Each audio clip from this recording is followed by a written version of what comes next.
talk to the recorder, okay? Okay. So, no lot of noise in here, okay? If you want to play with a toy, take it in that room, okay? All right.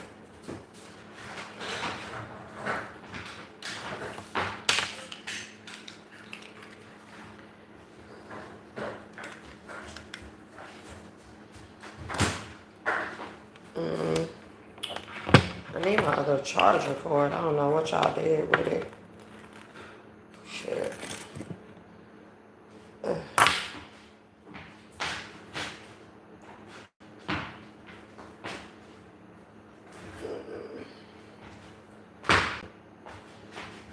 Big t-shirt and all. Elevations to everyone in the collective. Yes, I just woke up from a nap. I definitely needed it.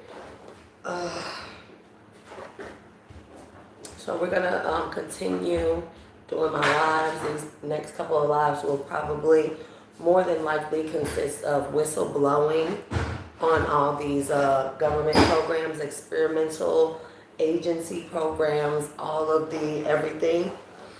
I'm gonna go over with y'all how to identify what phase you are in.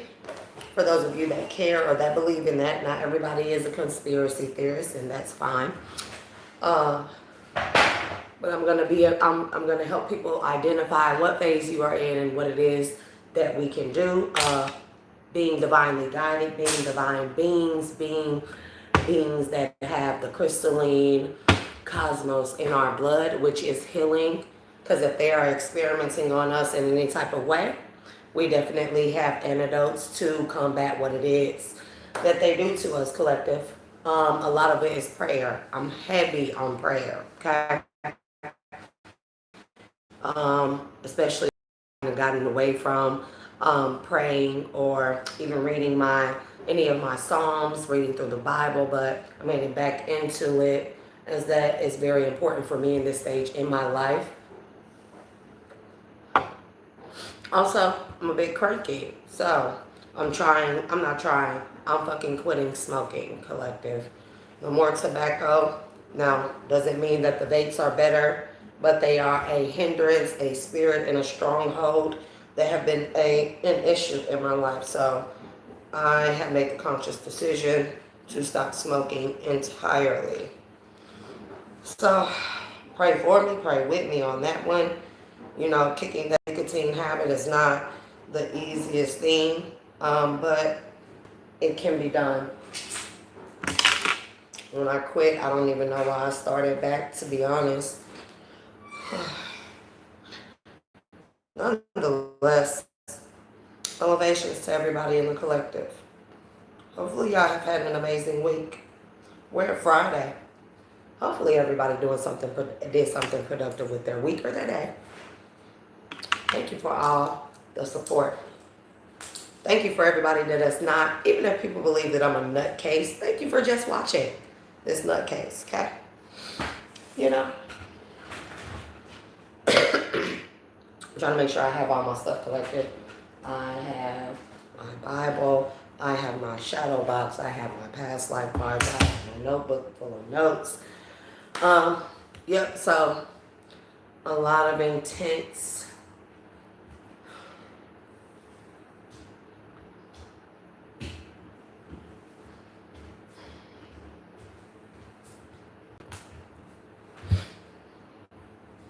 if you have been around me for quite some time, that I give, they are going to get weirder. They are going to get more extreme. They are going to make people feel like that they are, I don't know, my intention is not make people go crazy, but maybe shock people into a state of awakening or awareness to what is going on, what has been going on.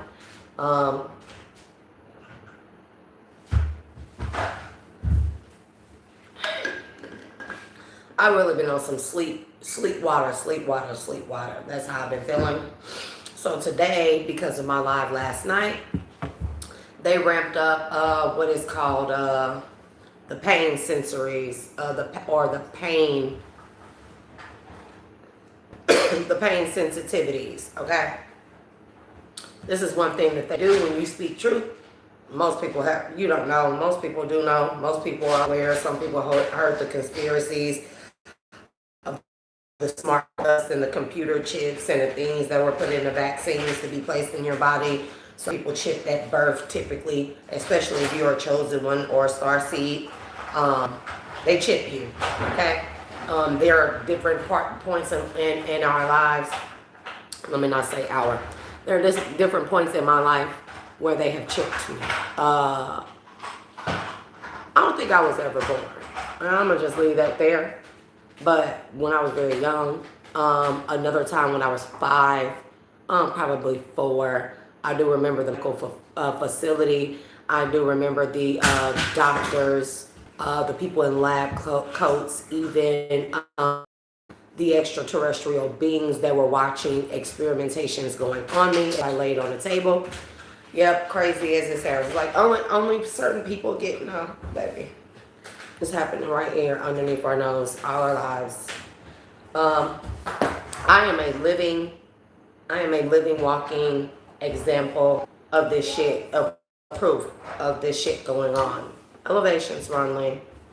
Please look, I'm already a freak enough. Good mod. I'm glad that you were able to tune in, tap in.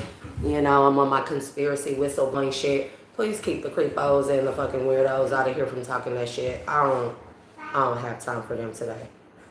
I don't.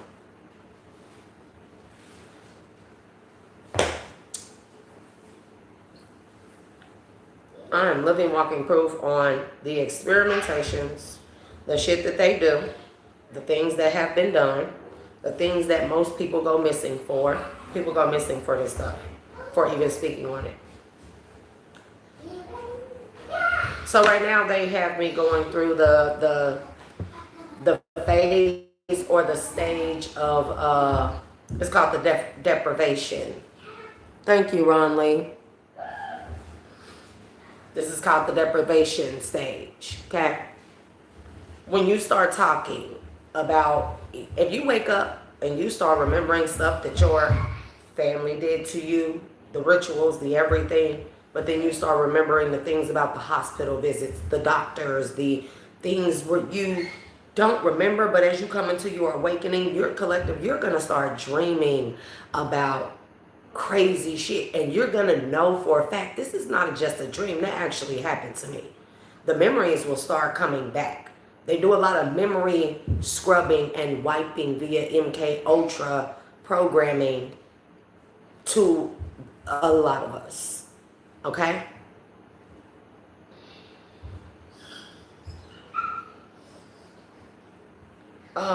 Spirit keeps having me pick up on the movie The Giver.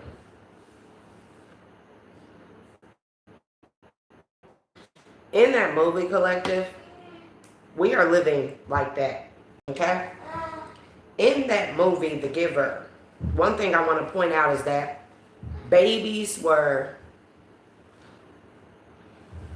remember, they were never born in that movie. The Giver, they had gotten to a place where they had convinced everybody, if anybody has seen the movies, the series Silo, okay? They had convinced people that there was infertility going on, the lands beyond their barriers didn't exist, there was nothing out there but poisonous gas. Silo was like this too. They had convinced people of this. So they were making people sterile, and then they were choosing people who they could, this Silo. So I'm just kind of mixing the two in together. They were picking people, candidates, to become pregnant, to inject, to do IVF on, and then they would get them pregnant, and then they would tell them, that they meet all the criteria to be fertile or fertilize a child, an embryo, and then they would sterilize them or tell them that they were sterile. And those people weren't really sterile. So they were growing babies in the lab, in The Giver, or by way of surrogates that were chosen by the elite.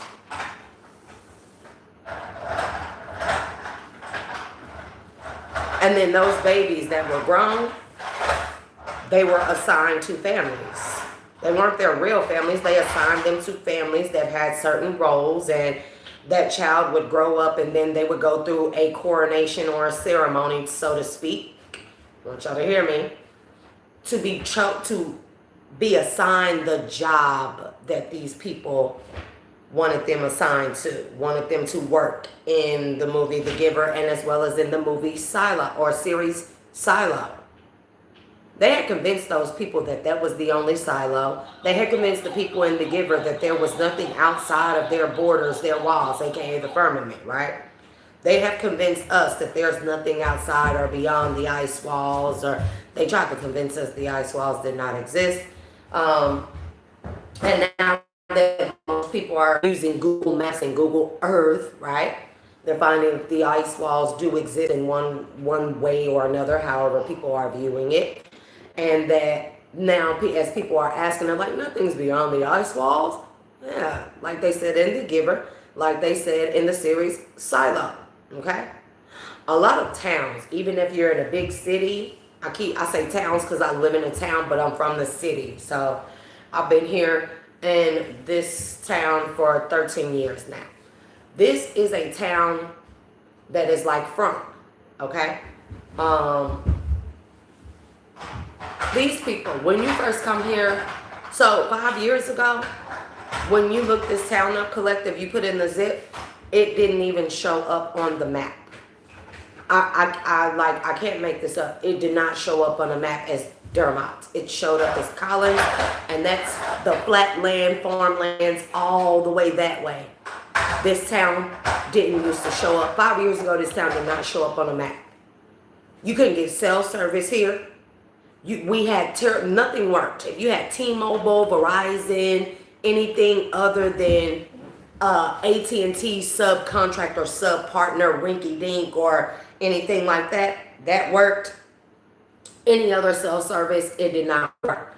You couldn't get service towers here. It wasn't many internet companies that came out here because they didn't recognize this place on the map. When you come to this town, first glance, everybody is really friendly. They wave. They drive by and wave. They see you in the store and they speak. The older gentlemen, they stand outside and they drink coffee and they talk to each other and they, hey, how you doing? And it's very, very friendly here. Everybody is so interested who you are and where you came from. They want to know who's your folks, who's your family, right? They know them. Their folks are related to them. They grew up with them. They went to school with them. But when you live here long enough, you'll start realizing something is wrong with these people.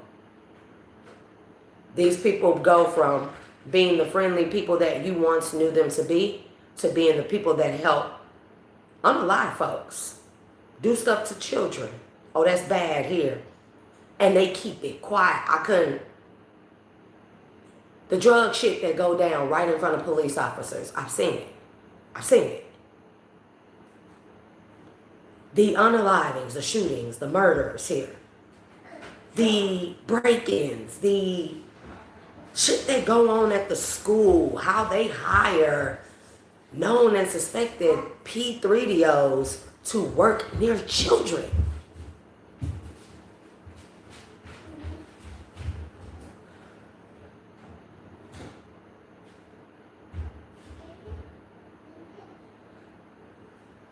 Known off, man, bro.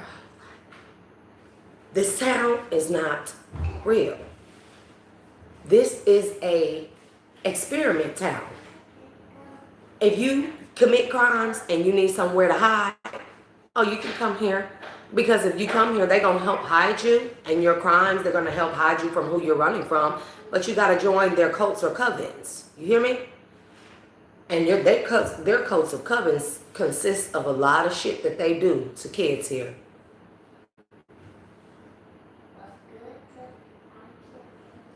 The way that this town is riddled by Uggs. The way that this town is like, you know how you would go on the outskirts to drop off that damn dog because you're just sick of it? This is this type of town, but they drop off people. This town's so small. You know a new face when you see one. You know if that person moved here, if they have family here, or if that person just appeared the fuck out of nowhere. weird people. I'm weird. But this town is a part of whatever experimentation. Now the hospital that I was supposedly born in here, it burnt down 20, 30 years ago, burned down.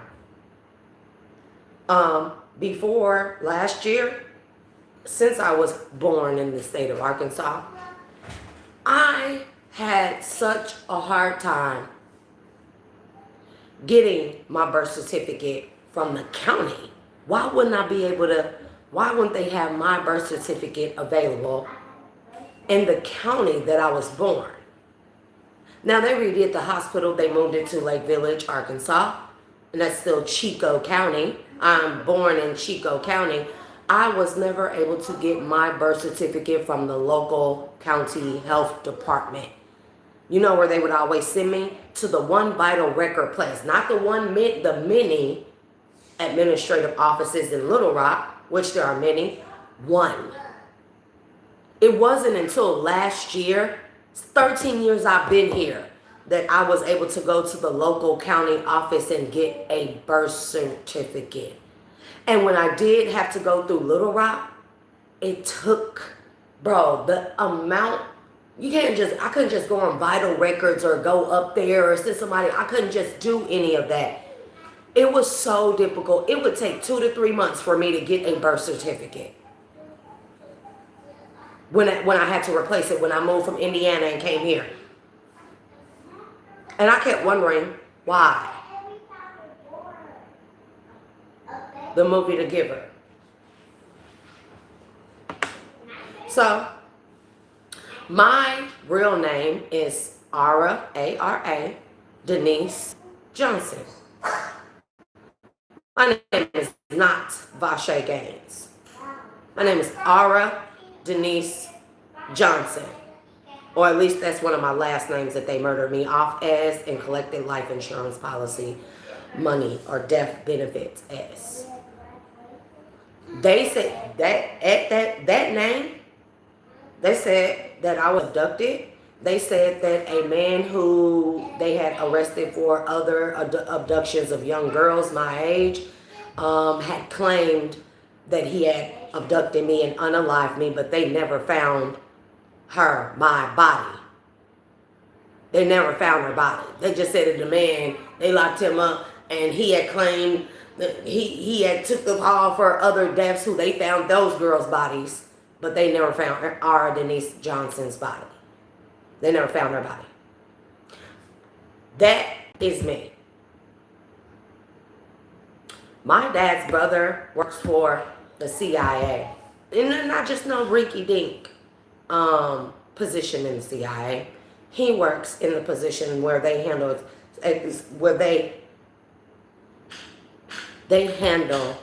the centers for missing and exploited children internationally. Okay?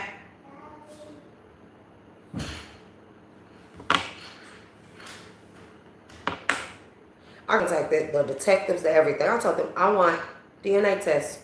Well, how do you know that's you? Well, let's go over a few things. When I was 5, I went to this dentist office in my right back tooth here. They put a silver cap in my mouth. That experience at the dentist is why I hate the dentist. I remember the whole experience. Another thing, my memory was erased from the time that I was brutally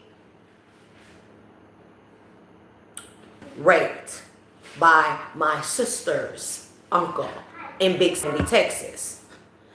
Instead of calling the hospital, they moved me to Arkansas. Then from here, because of all the baby deaths, which I remember too, we moved from here to California, 37th and Telegraph, West Oakland, California. We lived there, that's my grandmother's place. We lived there for a couple of years until my mom accidentally burnt the motherfucker down with us in it. With us in it. Almost burnt to death, alive, in that fire. My stepdad saved me. He suffered and sustained severe burns from the waist down. He will never be the same. To throw me over the fire. Almost burnt alive in there. One, life insurance burial check was paid out in the name of one Ara Denise Johnson from that fire. The check was sent to Alameda, California, where we moved to from West Oakland after that fire, and we lost everything. I grew up from the time I was 6 all the way to high school in Alameda, California. My uncles, Gary, Stacy, Tracy, they have never called me Vache. They have never called me Antoinette. Now, mind you, I'm their niece, right? But why did my uncles all my life, even up until adulthood now, they call me Niecy or Niecy Pooh? Our Denise's nickname is Niecy. It's like, those are your uncles. They call you niece.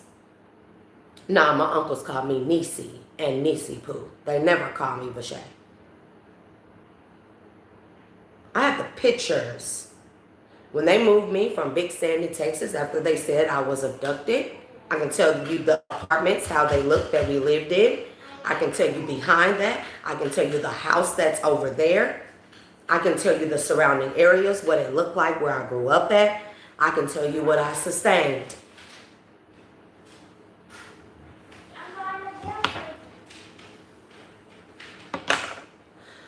Whatever happened with the memory wipe, the memory came back that at a young age around that time, my so-called family sold me as an experimentation to government contractors and medical doctors. I don't care if they say I'm crazy. You can't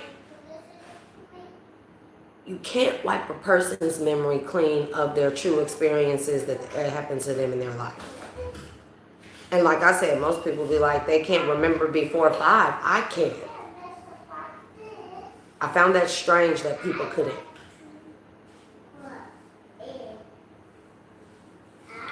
But I remember being in medical facilities, not just a crazy facility, but a medical facility. People wouldn't know that these places exist, but they do. I remember the surgeries. The surgery they did on me down there, the surgery they did to my head and to my face. Possibly to change up my facial bone structure, reconstruct my face. This is why I look like those people. But if you meet my family, I'm nothing like them, bro. I'm nothing like these people. And they hate me. They hate me. It is clear.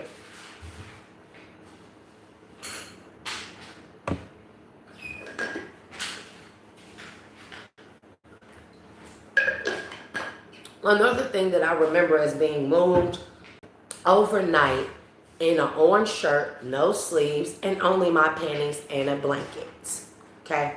I wouldn't make it up. I wouldn't put people in fear. I wouldn't put that shit out there. I ain't making it up. My name is Ara Denise Johnson. That's me. You'll find the poster. In fact,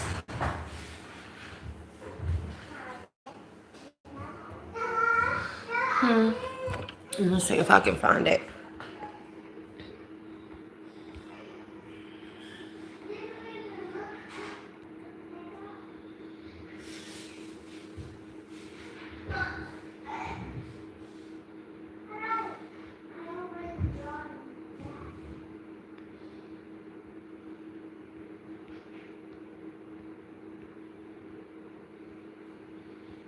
And mind you, I don't work the green screen the best, so.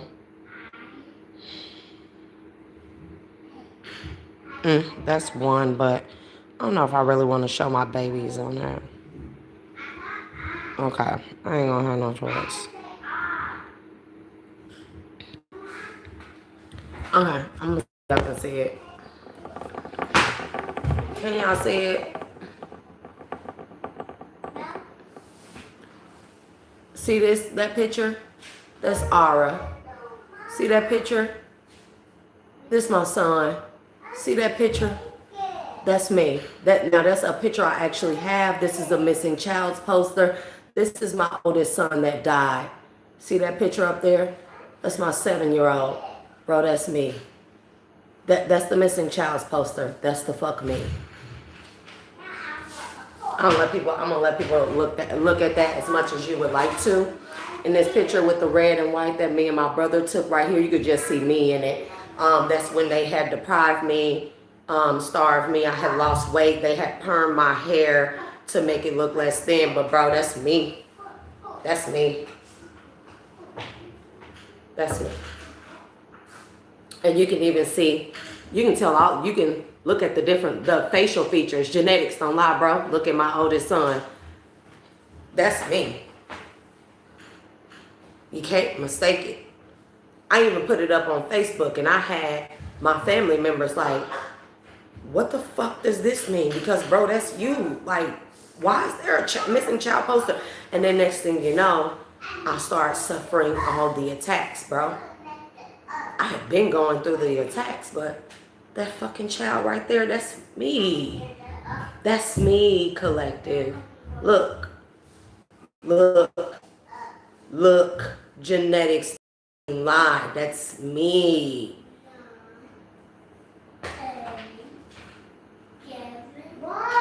That's me.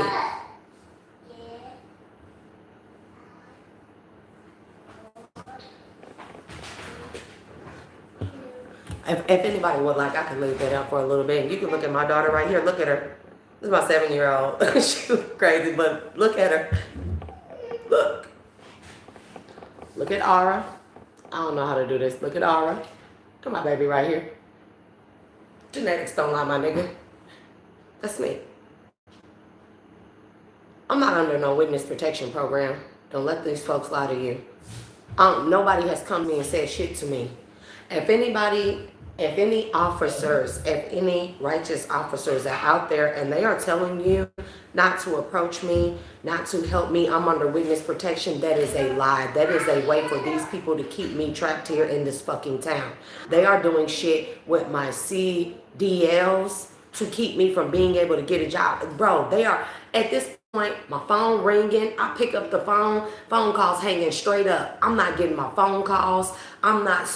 The deprivation stage, as I talk more, they are putting me through what is known as the MK Ultra government military tactic program of deprivation stage. Now, let me go back, because I want people to see I'm not fucking bullshitting. Not bullshitting.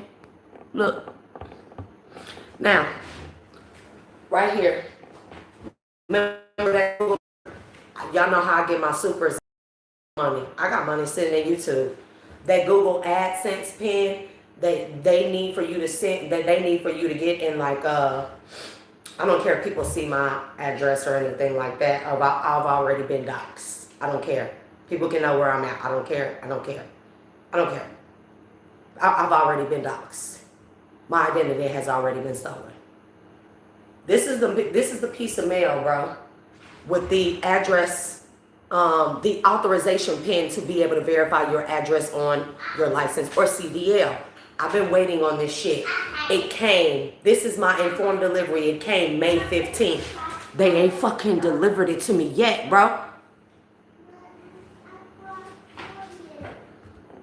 They ain't delivered it to me yet. It came. I sent off for this shit March 21st. They've sent it out 3 times. It finally made it here, and they have yet to fucking deliver it. So now they want me to go through deprivation of no money. I'm calling jobs. Now all of a sudden, there's an issue. I'm out of range. I'm in range. But it's like, bro, I don't have no fucking help like this. I don't have no fucking help, bro. Do it bother me? No. This is called the deprivation stage of their programming. MK Ultra the government program in this fucking town. I told y'all, when I come and I talk, no matter how crazy and conspiracy theorist this shit sound, bro, I got the fucking documentation. I can line this shit up and I can line people up. How people gonna explain to me why this motherfucking family never told me my real name is Ara Denise Johnson? Now proof furthermore is she also lived, if you search that name, she also lived in Florida, Atlanta, Georgia. The last name Millsap is very significant. When me and my mom got into it real bad, my mom, I fucking asked her, I said, why the fuck didn't I ever know? Why you always have me thinking that I fucking grew up in Arkansas and California only? Why you never told me we fucking lived in Florida and Atlanta, Georgia? Well, yeah, we did live out there, but bitch, you ain't never told me the fuck that. You can't find a Vache Antoinette Gaines in Florida and in fucking Atlanta, but you can find a Ara Denise Johnson there.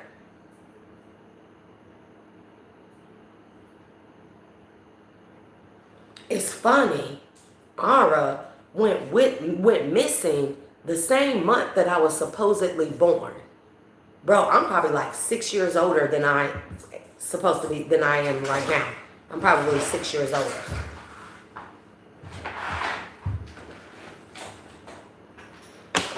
Not only that, the memories collected have come back. Cayenne, I asked you to get your toys, son, and to take them in there so you wouldn't make noise. If you want to play with toys, go on. Not only that, somebody got to explain to me the memory recollection that I have of living in a desert village as a child slave. Somebody got to explain that to me. They don't want to. So that's one reason why the smear campaigns, because these folks knew good and goddamn well that I will fucking start remembering.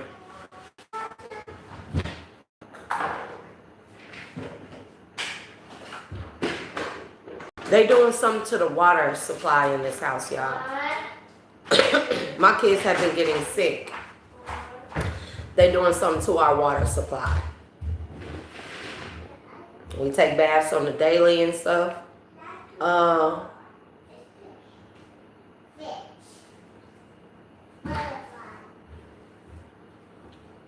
mom is a hateful, diabolical fucking woman. That's not my real mother. She hates me. She hates me, without a shadow of a doubt. That's not my real mother, y'all. And my grandmother is my adopted mother after recon squads rescued me and other children from a trafficking ring from a desert village. I'm not making it up. And they tried to wipe my memory clean so I wouldn't remember what happened to me there. And then they adopted me to my grandmother or grandmother's family. Now, another case scenario is that I am a, what do you call it? I am a war crimes victim and I was taken hostage. There was ransom that was paid out in my name, and then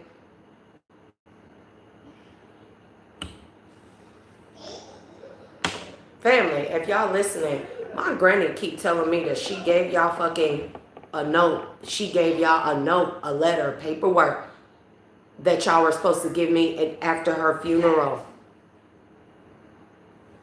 Where is it? My granny also showed me her role in being complacent or being complicit in the things that happened to me.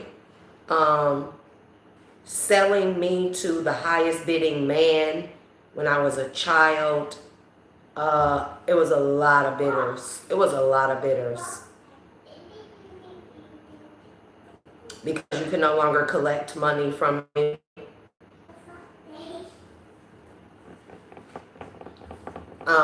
it was like I don't know if it was ransom money being paid out on my behalf. Then the ransom money stopped because they wouldn't return me.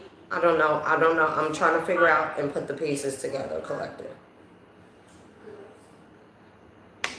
So, what typically happens to whistleblowers, they unalive you. But they can't unalive me. I won't die. You know how many occasions where I remember going into the afterlife and coming right back? Same body, same body. They couldn't unalive me as a baby when they threw me in the fucking ocean. They threw me in the ocean.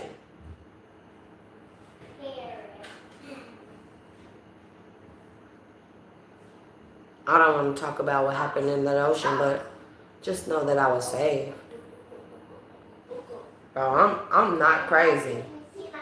A crash out? Yeah, I'm a crash out. I'm a crash out collective. I'm definitely a crash out, but crazy? I'm not crazy. So, go shop.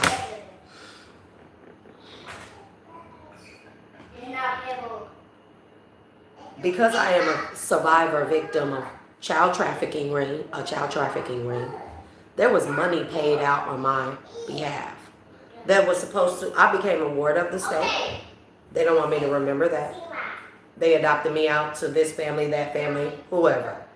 That family unalived me, or they unalived me on paper so they could get that settlement money that was set to the side on my behalf that I was supposed to get when I was fucking 18 to help me live a new life, bro. I am a trafficking survivor.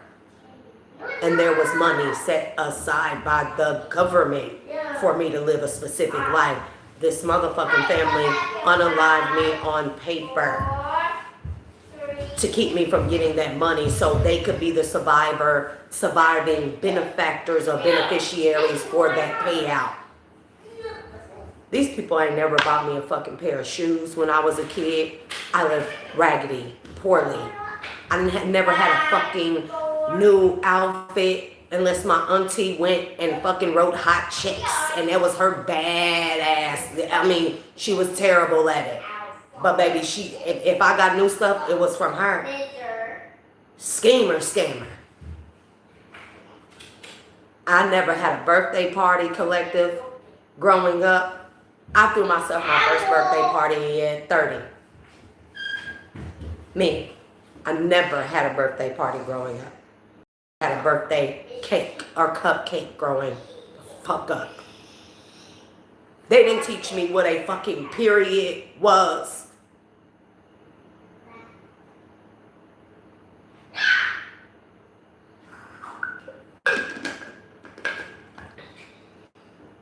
They called me fat. They called me ugly. I stayed locked in my room all the time. And when I wasn't locked in my room, they were letting people abuse me.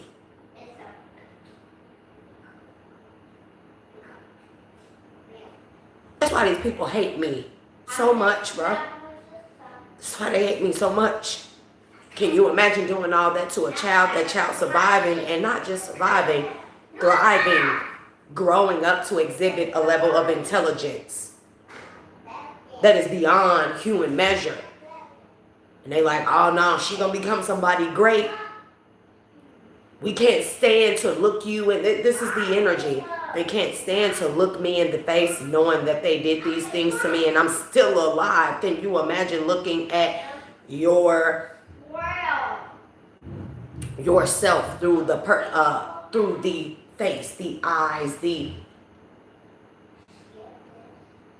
I don't know how to explain it to people, but when people do you wrong, you know how they can't look you in the face? That's how my mom is. I love you and all this shit. Fucking love me, bro.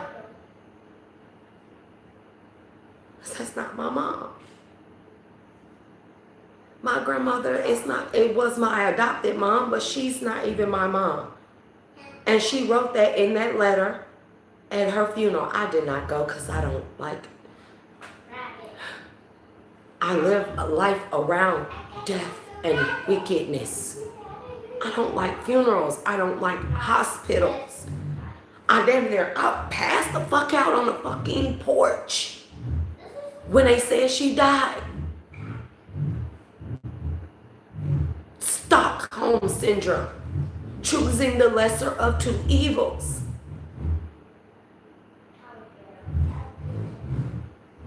She just treated me a little bit better. The others, they stole everything from me, and I have never lived. If I ever had any type of nice, labeled material things, it's because I worked very hard to get those things, okay? The fucking people didn't take care of me as a kid. They didn't fucking take care of me as a teenager. They didn't fucking teach me shit. And every time that I was doing good, here a motherfucking family member come needing to stay with me, live with me, borrow from me, needing my help.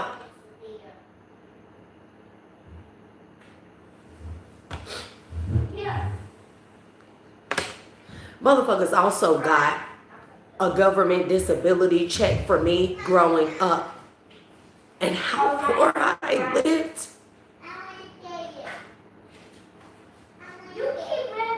A motherfucker didn't buy me shit, collective. If I recall in my memory, nigga, I will be shocked. It's like, I'm shocked I have a birthday. I'm shocked I remember the day of my birthday. That's how much it was. I was never reminded of it. It was never celebrated. Never. Never. Never. Holidays. We moved around. They moved me from school to school to school to school. We moved around from here and there and here and there. Even when we lived in Alameda in the same apartment complex, we lived in 7 different apartments in that complex. And I always wonder why. Not to mention, Alameda, California sits right on an Army naval base. Most places that I have lived are near Army and naval bases. And now that I look into the history of this side, let's say my dad side of the family, they're all Army, military, Air Force, Navy. All of them. All of them. All of them. Collective, all of them. And including the uncle that works for the CIA for missing and exploited children. Okay? I'll let that shit sink in.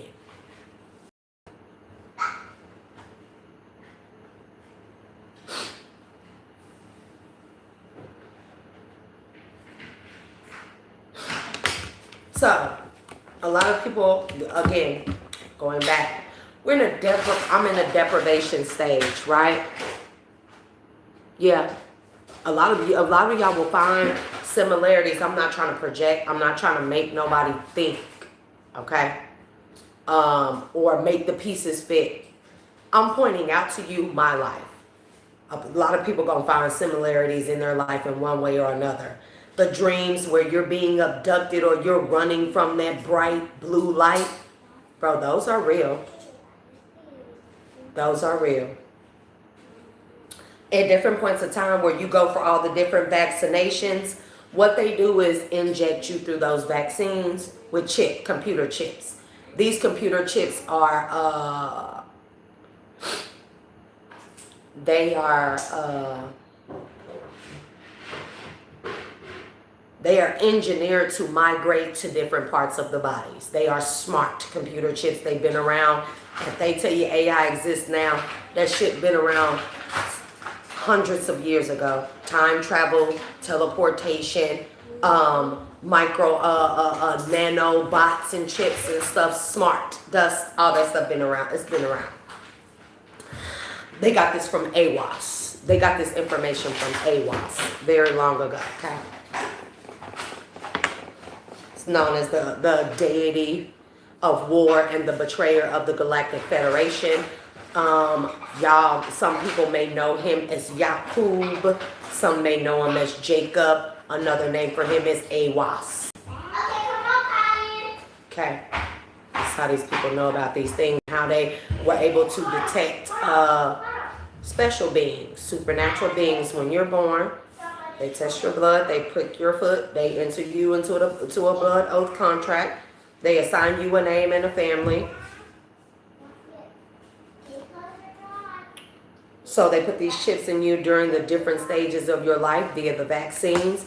And those chips are smart chips. They know how to navigate towards which part of the body they are meant to affect. So when you get older and you start awakening and your supernatural abilities are developing, they'll turn on those chips to shut down receptors. Because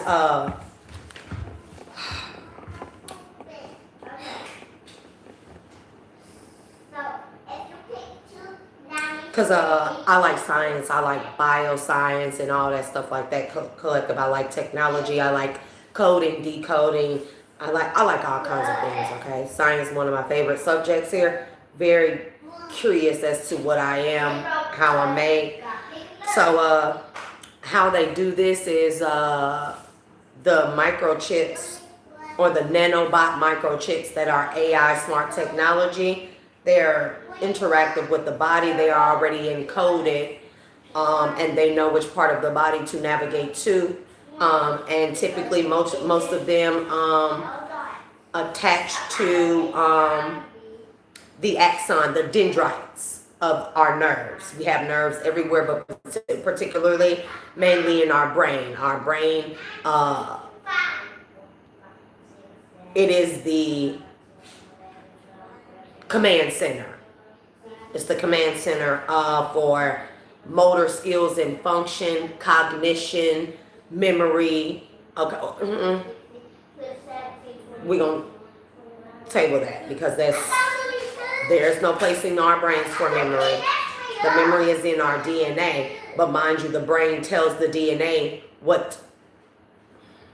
The DNA should tell the brain what to do, but the brain has taken over to tell the DNA what to do. I can't. Anyways, so these nanochips, they go and they attach themselves to different parts of axons or dendrites, okay? The axon is the nerve fibers, and then the dendrites are thread-like extensions that are responsible for the electrical currents that go to and from, that send commandments to and from the to the cells in your body, the motor functions, the muscles, the everything, okay? It's called synapses, you know, anyways. And then we have,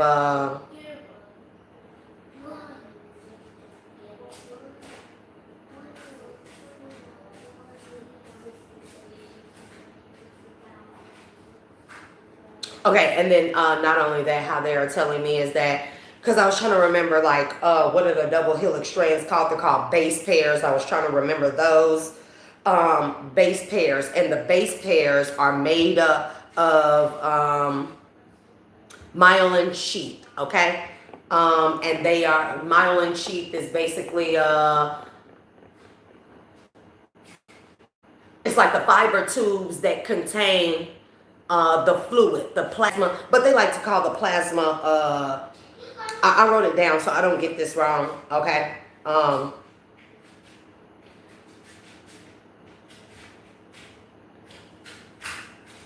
Where is it?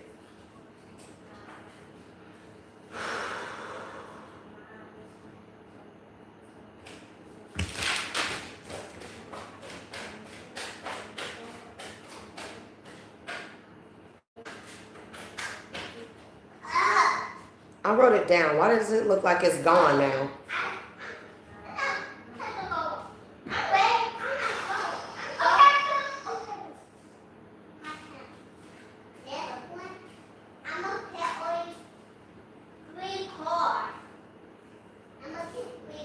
Anyway, okay, wait, I did write it down.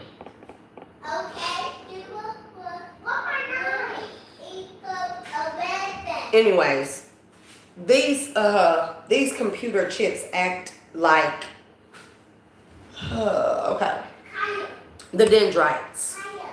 The nerves have them, the DNA have them, the base pairs have dendrites. This is how they transmit information from your DNA to your cells, to your brain, to your everything. It tells your body what color your skin should be, the depth of your skin, the thickness here. It tells your body how to form your facial structure, your bone structure, your weight, your height. Okay? So what they do with these, and mind you, they administer these chemicals, these things to us when we first born. Okay?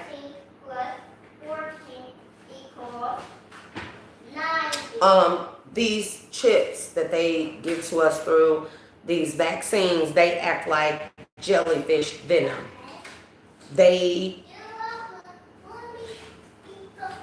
What they do is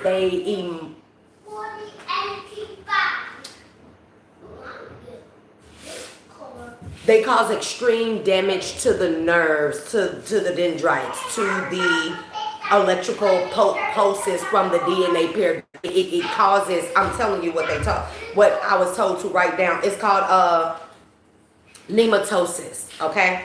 NEMATOCYSTS.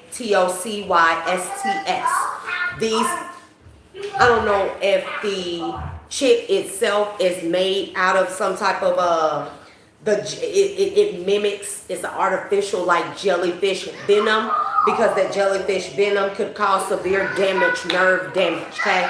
Which would sever severely, if not completely, certain neurological or certain electrical impulses being sent to and from certain DNA cells and to and from the brain and the body. And they do this by way of those chips in those vaccines. Hey!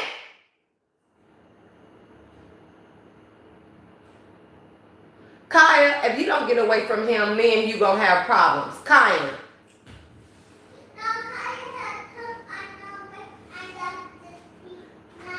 But y'all literally can play together.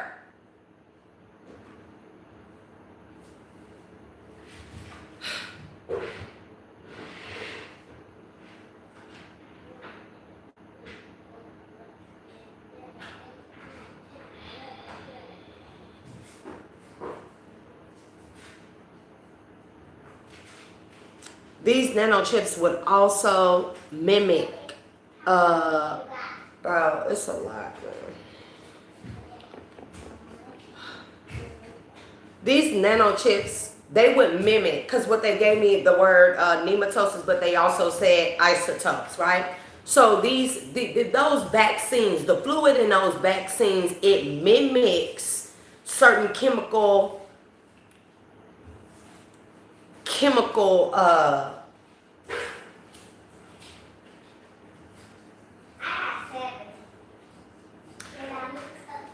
the fluid in those vaccines are meant to falsely mimic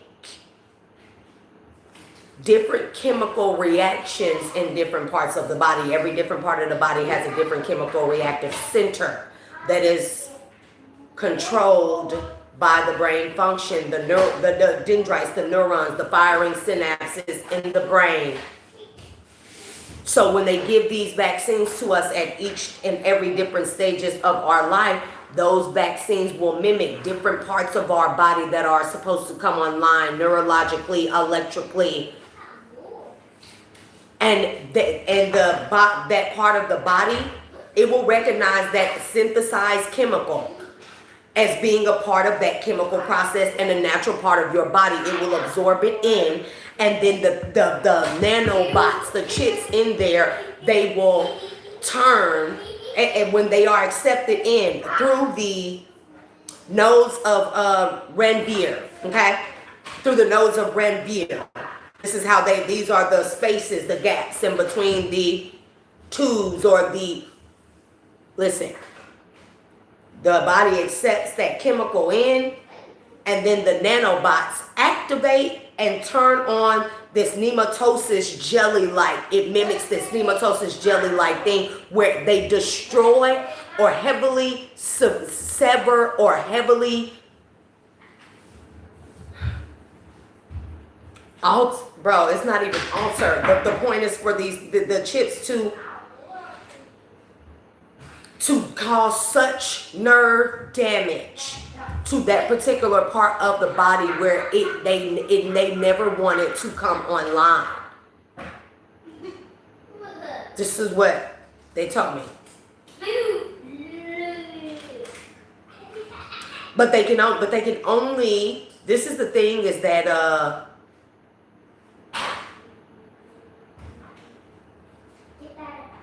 the body, our healing abilities, our healing DNA and codes, it allows us to be repaired. So as the light codes happen, our stuff, whatever they've been doing to us with these vaccines, has been repairing itself, okay?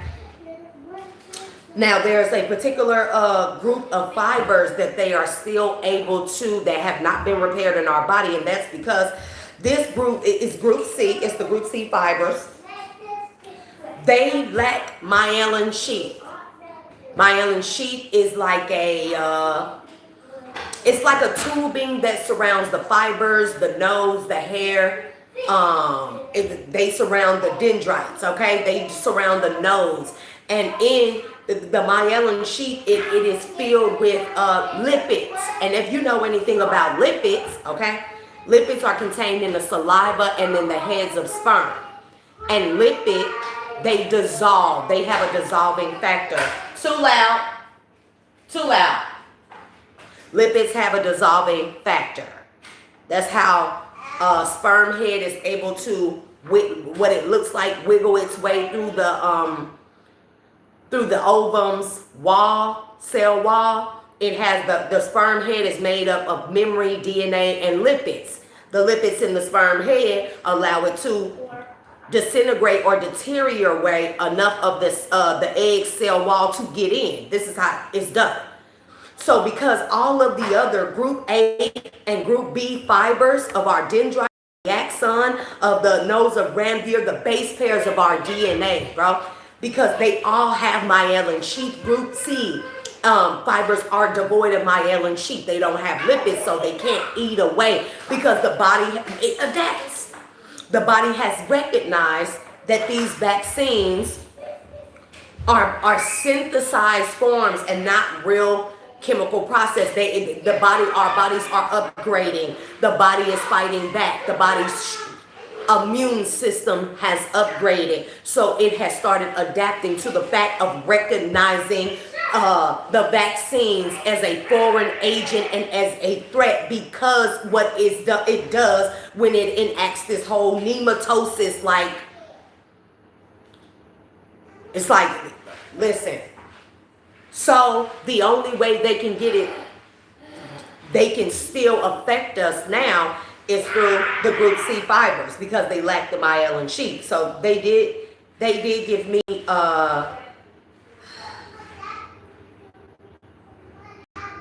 okay.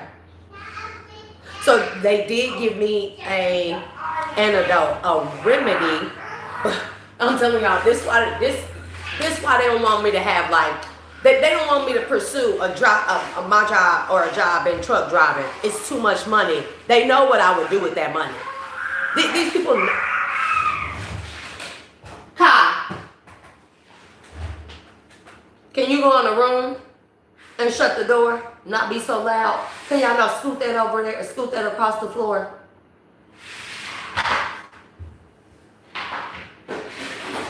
I just need more sleep, bro.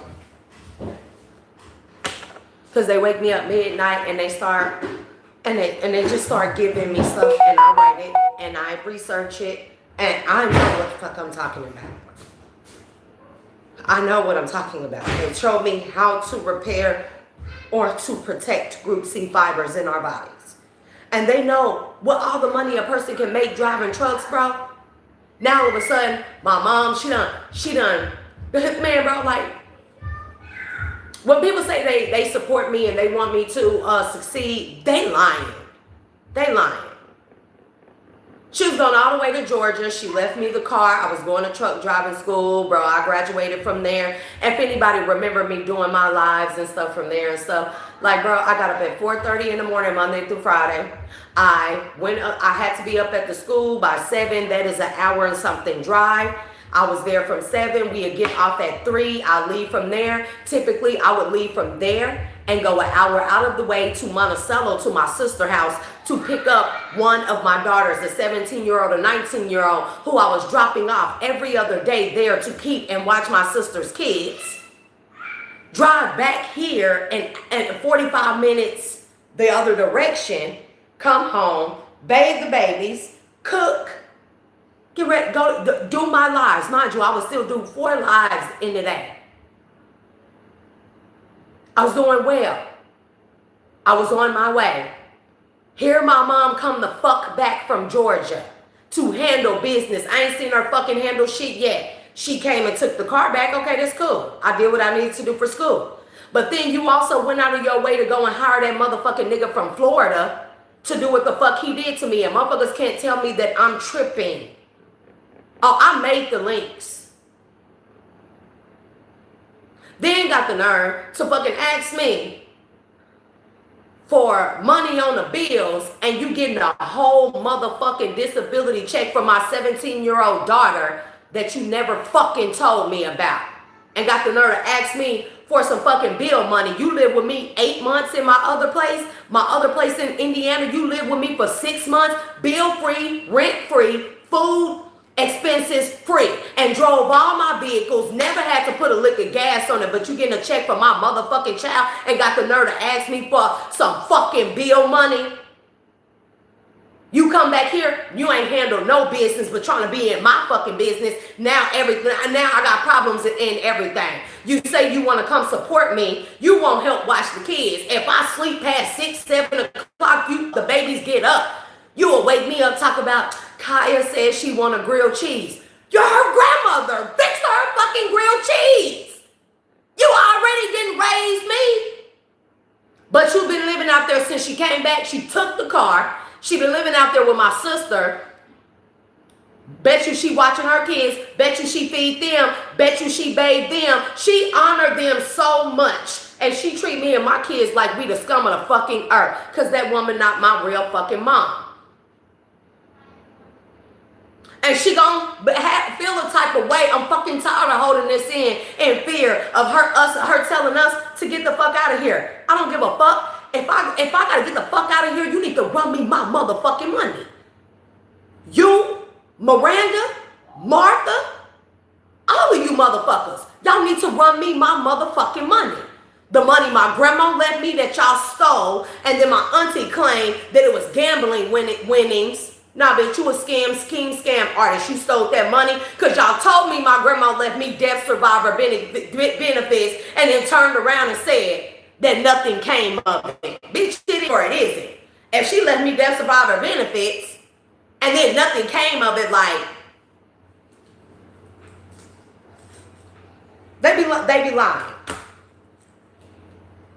I told her, hey, I'll give yeah, I am a woman who uses government benefits. They also help you pay for child care and shit, collective.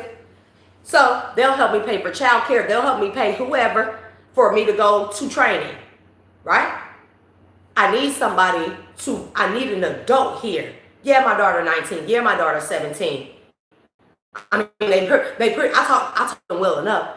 But I was expecting to have her here as the presence, the adult presence, okay? And the car to take them grocery shopping where they need to go. Anything while I'm fucking training on the road 5-6 weeks, right? Right. Now motherfucker gone. Motherfucker gonna tell me, oh, I just want you to be successful. No, she don't. No, she don't. She wanna know if I can go where the money at because she wants money. But you need to tell me what the fuck is happening to all the fucking money, because somebody need to fucking tell me why the fuck she been getting a fucking disability check from my daughter. My daughter lived with her for 8 months. She can't, because that was when that DCS shit was coming on, was happening between me and my 17-year-old, okay? That's when that was going on. And I've already explained that to people, okay? She lived here for 8 months. My mom didn't watch her. She left her on her own. My daughter did whatever the fuck she wanted. But she had no rules, no curfew, no nothing. But I had to walk over here every fucking day because of the DCS case because I was still responsible for my daughter. So during that time, my mom, you mean to fucking tell me, woman, that you went and fucking applied for fucking disability? My daughter up over here trying to harm herself and every fucking thing. You went and applied for fucking disability for my child, getting a check for her. She been living back with me for the past year and something. You ain't fucking mentioned to me not one time you getting a check for my child, and you got the nerve to ask me for a motherfucking dime on a bill? I can guarantee you she got that PIN number when I was going out east, driving, supposed to be learning. I can guarantee you she got that first PIN number and threw that shit in the fucking trash. So she left. All of a sudden I said, well, this a week or so ago. I said, well, Mom, like, how long you plan on being here? Because I'm trying, because you need to get a job and I need help on these bills. And I'm just like, girl, what? Girl, you done lived with me 3-4 times, rent-free. Rent-free, bill-free. You never had to buy a lick of food. You drove my vehicles. You never had to put gas in them. What the fuck is you talking about? I'm your daughter.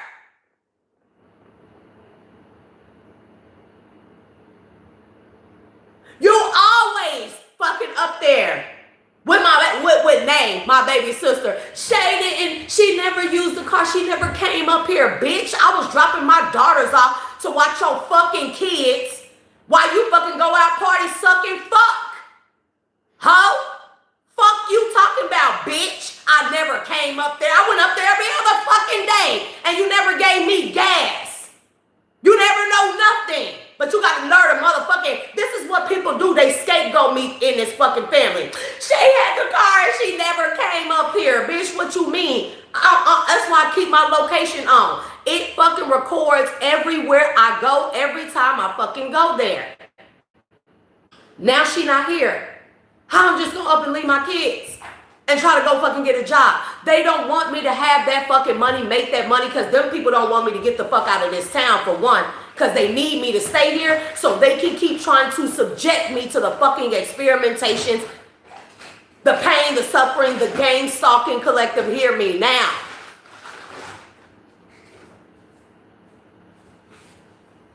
They don't want me to make that money and move, because they already let them know, all of them, when I move, no, none of y'all don't know where I live. You won't know my address. I'm changing my, I don't want shit to do with y'all. If y'all ever showed me that I fucking wasn't fucking wanted, y'all didn't include me in the fucking family functions and shit, cool. But know that when I move, it's a fuck y'all. It's a fuck y'all right now. They know that right now. It's a fuck all y'all right now. The way these people humiliate me when I need help, I don't like asking for help. I rarely ask for help. I will suffer before I ask for help. Is it a good thing? No. Is it a healthy thing? No. But I will suffer before I beg these people for fucking help. For example, my other place. I'm coming out of rehab, bro. I'm starting over clean. I need to keep my place up and running. I need help. I need help on the light bill. Anytime I needed help on the bill from, let's say, my brother, these motherfuckers would call a family meeting every time.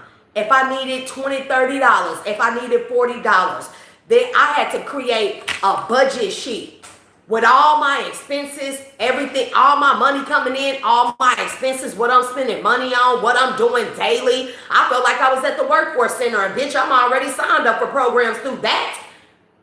Workshops and shit. And then they would call a family meeting. My brother did this to me every fucking time, collective. Me, him, my mom, and my baby sister. We had to have a family meeting to discuss and point out the facts. That, oh, they would wrap it up in like, oh, we all need to work together and stuff. They would wrap it up and make it look like that, but it was always aimed at the fact that Shay needed fucking help. Ask me how many times, every time, not just once, collective, every time. So fucking degrading. My brother, bitch, you lived in a fucking homeless shelter out of a goddamn, I don't know, small 4x-something storage in LA, nigga. You came from being homeless and I came and I let you come here and stay with me. Bill free, went free.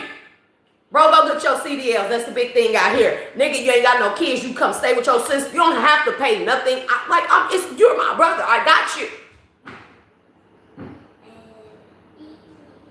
Now ask me how many times, because my baby sister, she fuck off that motherfucker terrible.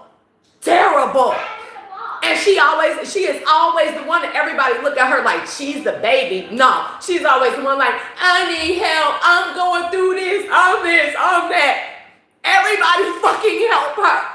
Even me, bro, when I drove out there every fucking day to help that sad ass nasty bitch and her trifling fucking house and her trifling fucking living in every motherfucking thing, and she still gets to do it in her 30-some-year-old big ass age.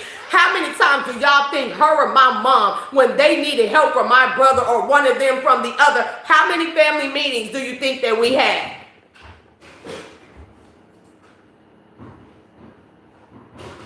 Zero. I ain't never heard a family meeting being called when my mom needed help, and she called and asked my brother for money all the time. I'm tired of asking him.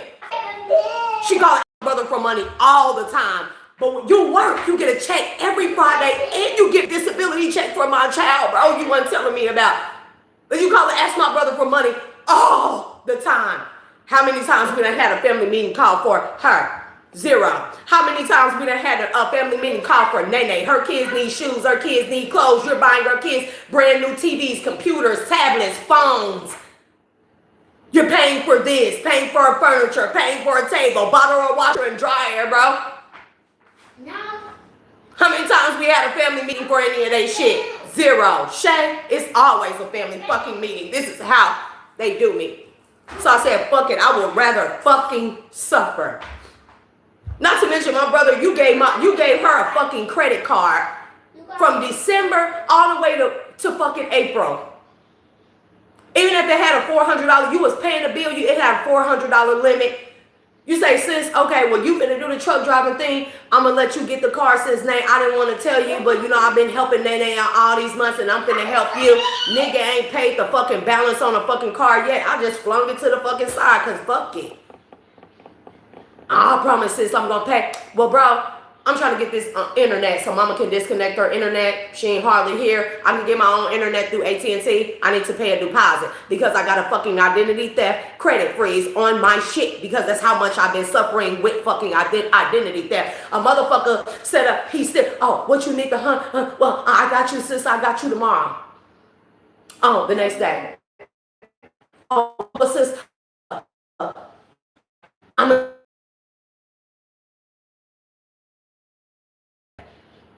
it got to the point I was like, fuck it. And then that same day, when I decided not to call it, you go help mama pay her light bill. Now the bitch telling me the light bill due. That was 2 weeks ago. Bitch, is it a light bill due every week? Pay that shit with that fucking disability check you get from my child. Fuck, how fucking dare a motherfucker ask me to do that shit? How fucking dare a motherfucker do that shit to me?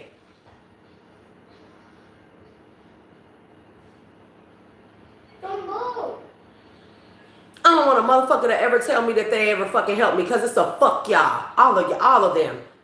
Watch it, bitch. Oh, you ain't giving me the link to your channel. Fuck you, bitch. I don't want your support. You motherfuckers wouldn't help me do any motherfucking thing. I don't want your fucking support. I want you motherfuckers to get the fuck out of my life. Don't call and ask me. And then you the same fucking brother. When mom was out there in Georgia with you calling me every fucking morning complaining the fuck about her, talking shit about her, and I simply just don't fucking care. Damn, sis, is this what you was going through with mama? I see what you was talking about. I see this, I see that. And it's just like, I don't give a fuck. I'm on my way to fucking truck driving school. I don't give a fuck about how she getting on your nerves. Call a family meeting, bitch. Call a family meeting. This is why they don't want me to have money, because they know that with money, I create. I started creating, and when I was in rehab, the shit that I had in one of my creative books, they stole that shit, and they sold it, collective. They sold it, and they got money for that. They got money for that. They sold my creations. I'm talking about conditioner. I'm talking about shit that would cure alopecia. Because my mom and my sister suffer from alopecia.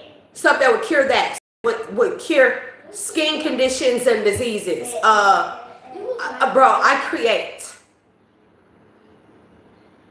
I got power tools. I got sanders. I buy power tools and shit. I like to do shit. I be doing stuff.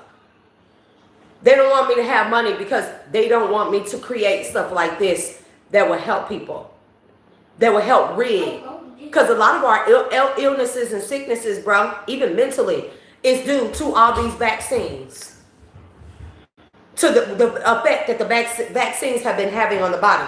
So, I don't have nobody here that is willing to, I can't just up and leave my kids, bro.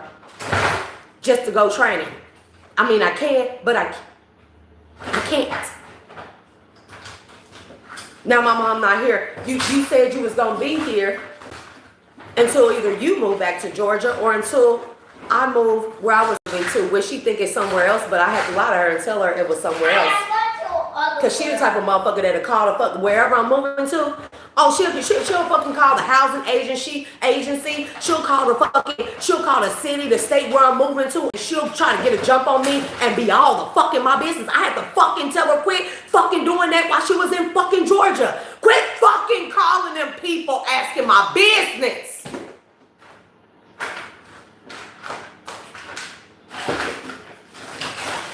You moving to Dallas? Yep. Yeah, that's where I'm moving to. I'm moving to the east. I'm not the East Coast. I'm moving to the West Coast. I'm moving back to California. I'm moving to Colorado. I'm moving to Arizona. I heard it was pretty hot. I'm moving where the fuck you think I'm fucking moving at, because this is collective.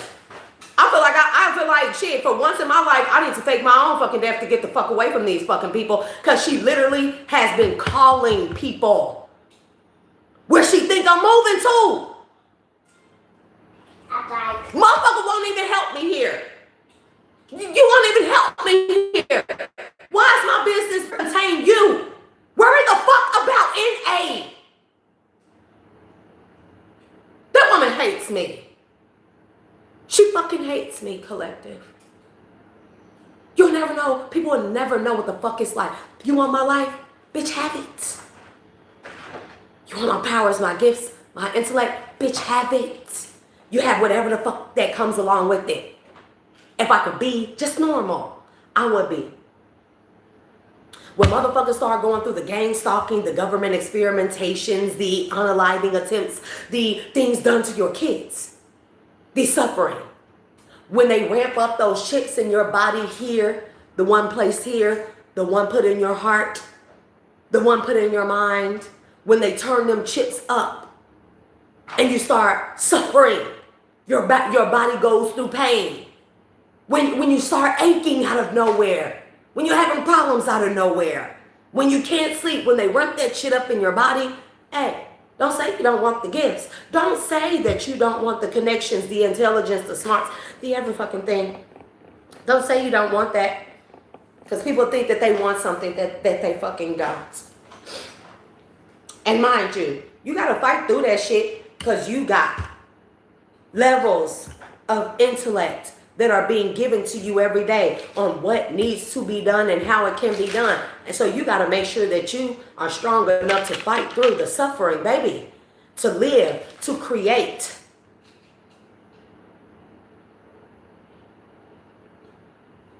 When they fucking with your mail, you can't get your checks in the mail, your money, your important mail, poof, gone. Nobody knows what happened to it. You holler at me and let me know how you like it being me. That's for the copycat there. So,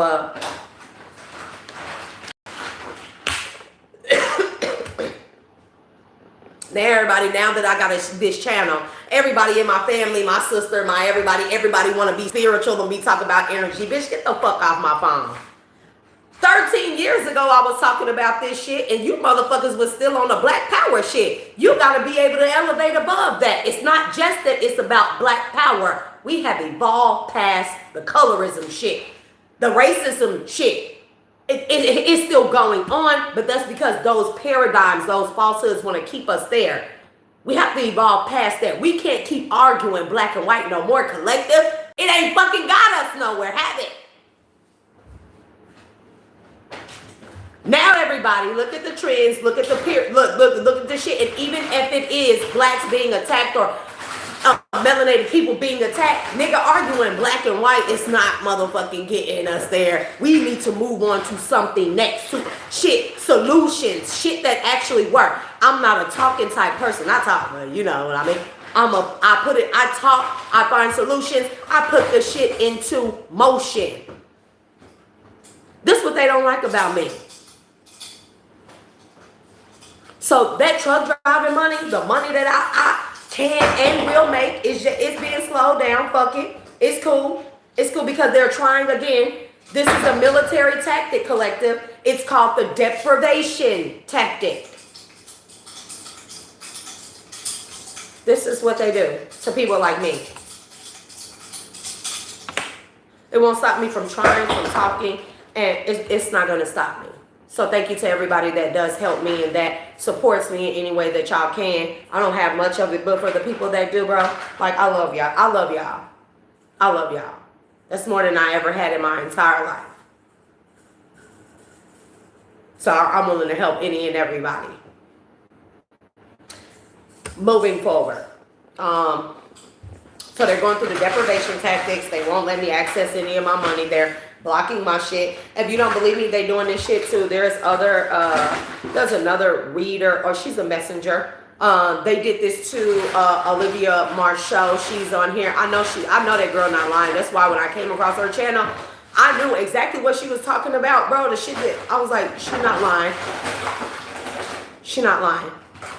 And then they do this deprivation shit because I'm telling you, here come I'm just waiting. I'm trying to see who the next nigga they gonna send towards me. And that's not anything to any of y'all men that out there that support your girl and stuff. I'm just saying these are the tactics. These are the cycles that they put me through. This is deprivation stage 4 or 5, I hear. And then the next thing, they're gonna send a man in. Okay? He's gonna pretend to be everything that I want and need. Okay? And if I go with that motherfucker, the plan is for him to unalive me, just like this Pisces just tried to do.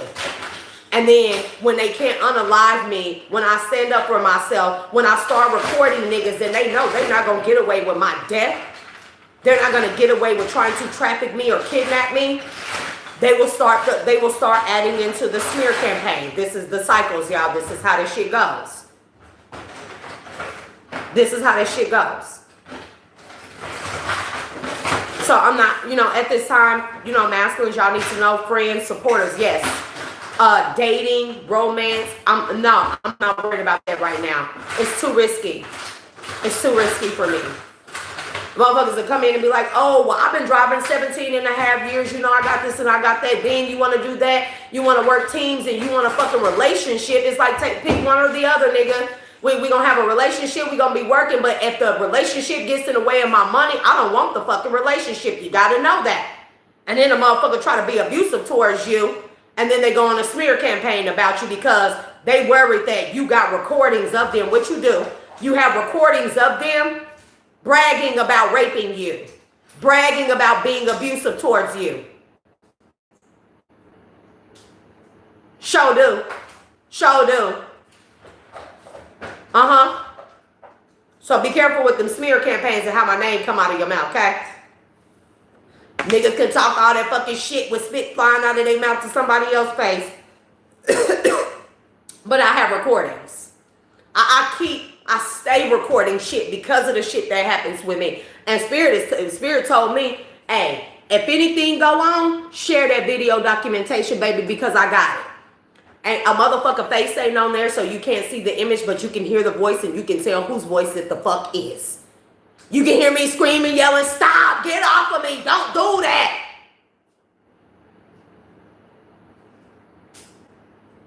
So I'll be careful what the fuck you say out of your mouth about me next, baby. Because that smear campaign ain't gonna get you where you want. And you took that money, or you paid that $3,000 and some dollars to my mom to get away of, because y'all, my mom been selling me too. These men that come in towards me, ain't none of them ever loved me or been genuine towards me or been really interested in me and wanted to support me. They pay my mom for access to me. She's been pimping me out since I was a child that way. Even my grandmother did this too. My grandmother did this to me too. So everybody I have kids with that I thought ever loved me, no, they either paid or were paid. Okay? This is life. You want to be me? Copycats. Y'all want to be me? You want to be me so bad? Okay? How people are strategically placed around you. Friends, everything. Co-workers, everything. Come to find out it was all them, and it's like, damn, bitch, what I do to you? Well, they all been paying money to have access to your energy. And you got to think, who has the most access to your energy? Your parent and the person that you're in a relationship with, or your spouse. Kids too. They get old enough, they be on the bullshit. Who has the most access to you? Bro, these people been paying. That man paid to have access to me, so he could get a leg up with some weird shit he got going on. And that man tried to abuse me. I don't give a fuck. I have the recording. That man tried to get me the fuck out there and abuse me because the plan was for me to never come back. So they can cash out on them Globe life insurance policies that I had no knowledge of until I seen them coming in the mail on my kids. Y'all want me to show y'all the mail? Think I'm bullshitting about this shit. They was going to traffic my fucking kids next. Salah. And I had to let that motherfucker know. I had to be crazy with that motherfucker. Like, bitch, you're not going to get me the fuck out here and abuse me. I'm recording you. I called the abuse hotline. When you were up there asleep, I called the abuse fucking hotline, bro. I made sure I got on live so people knew that I was out east. Everything that I do is intentional for my fucking safety. Everything. You're not going to be nice to me on this motherfucker and then get me out somewhere else on the pretenses from all the way out south, out fucking east, and you try to abuse me day 2, day 3? Nah, nigga, I want to go home. Bitch, you ain't going home. You got me fucked up. Like, what? Nah.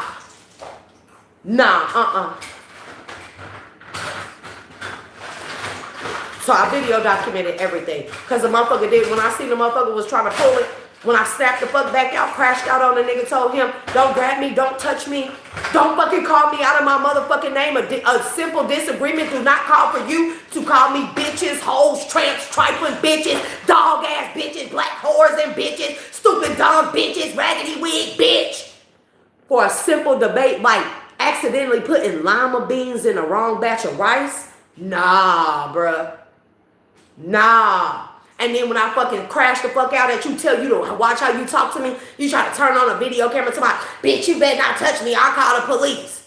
And I'm all the way over here, and I'm like, what you talk? Oh, I see what's going on.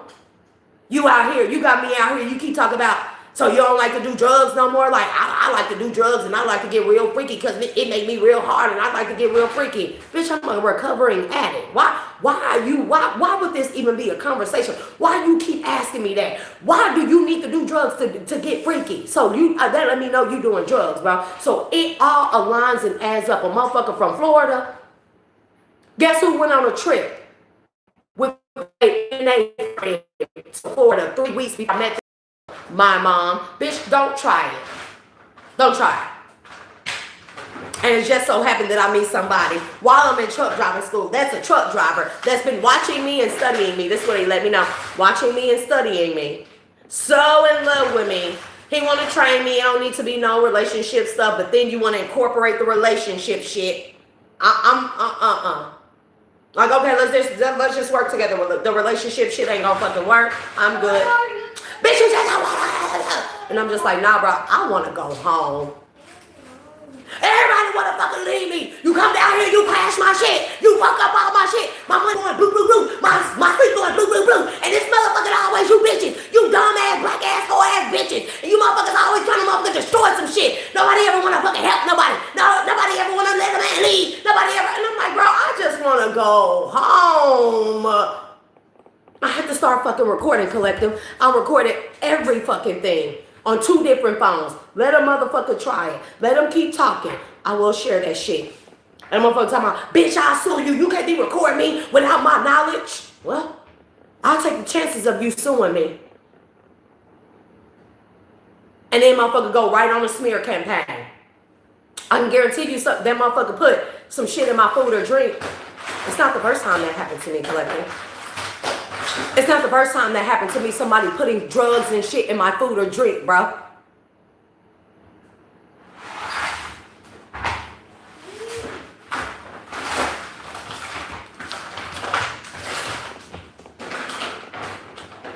But people love me. I ain't never met a motherfucker that loved me yet. I never met a person. Go to bed. Put it up. Go to bed. Down. Put the toys up. Go to bed.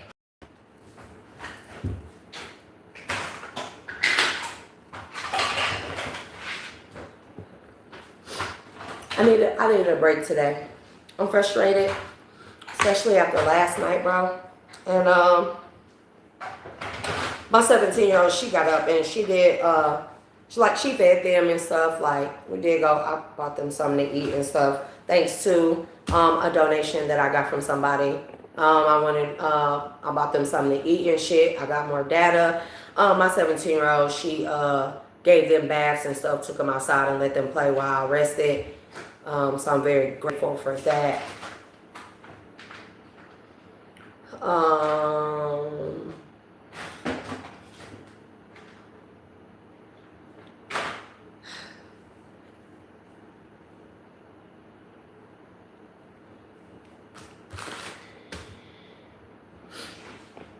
Okay. A lot of people would ask, like, where are your rights at? Like, how can if this stuff really happening to you, like, why haven't the courts and stuff stepped in?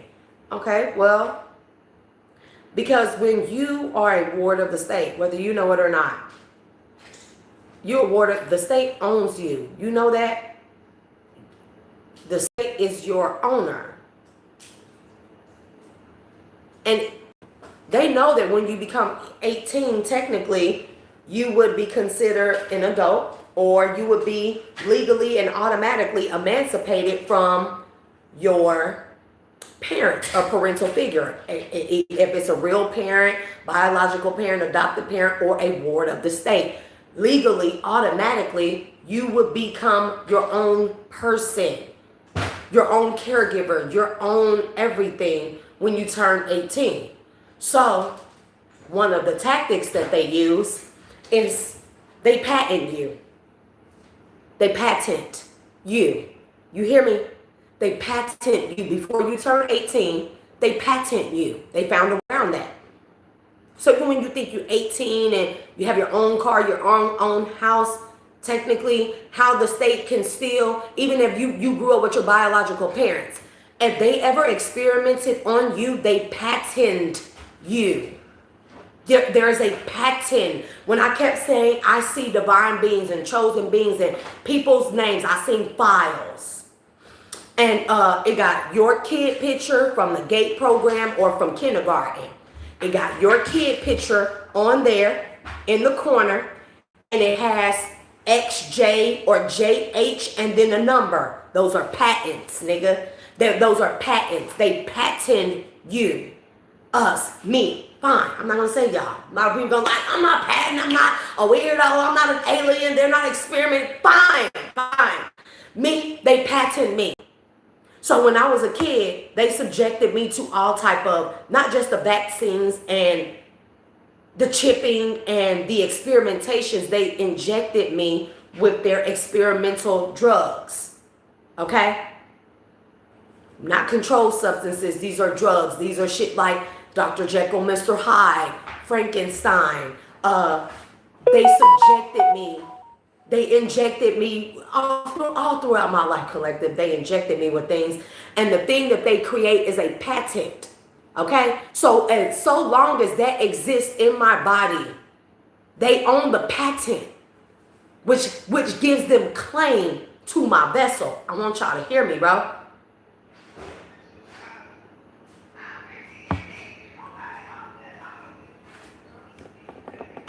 That's why I was trying to figure out what she wants, right?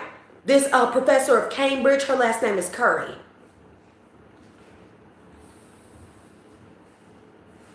What you doing? Kyan, I said put the toys up and go to bed. Now. Her name is Curry, a professor of Cambridge. This woman showed up on my credit report. I was going to say Kayla. Kayla!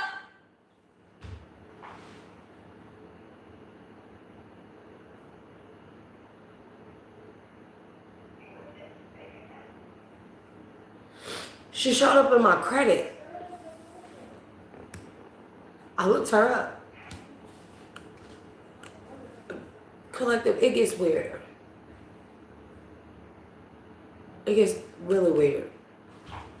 When I realized my ex, this last person, not the crazy one, I'm not even going to consider him an ex. It was just something that just shouldn't happen. All of them were, but the babies, their father. When I realized that it was something else going on with him, bro, like he had other shit going on behind my back. One day I find that I'm not a woman that goes through men's phones. I don't care to do it. I just don't care. I don't think I ever really been the kind to really go through phones. Like I just don't want to do it. So, and it's always typically because you good. It's always typically because when, you know, you go in there, you find something, you find exactly what you're looking for. And so I've just been the one that I've learned very, very, very young, like 17, don't go through a man's phone. If you suspect they doing it, then just go with that. Don't look through the phone, break your heart, stay with them, fight, ask why.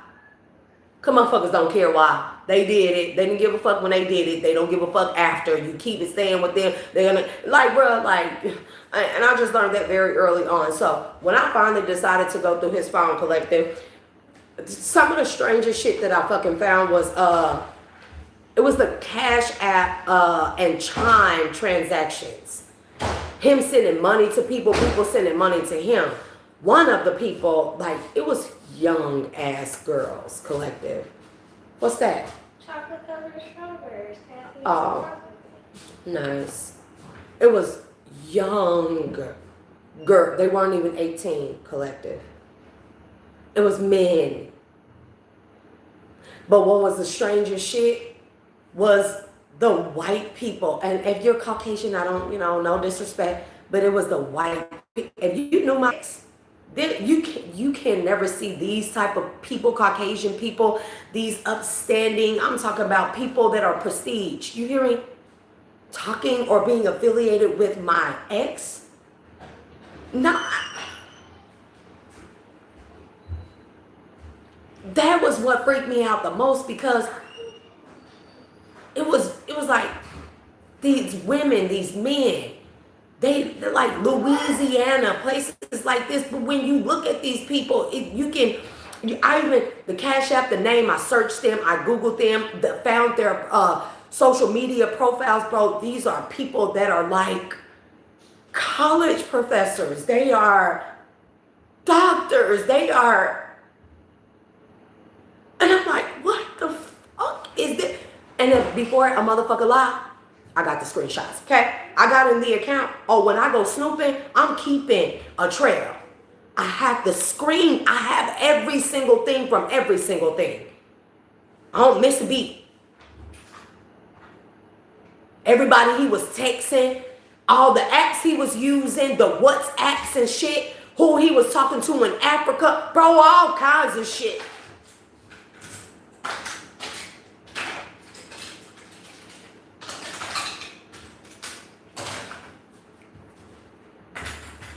You won't believe it, bro. People want, but I know it's gonna sound crazy, because everybody said I was crazy and it was the drugs, or that I just lost my mind and that I'm a whore and a prostitute. So cool. I already knew that was going to be the thing, because people are always gonna have a rebuttal when they know that they've been caught. Especially in shit this serious, they're always gonna have a rebuttal. So I keep hard, concrete evidence. I'm not done. The little stuff I showed y'all, that was just little snippets of stuff.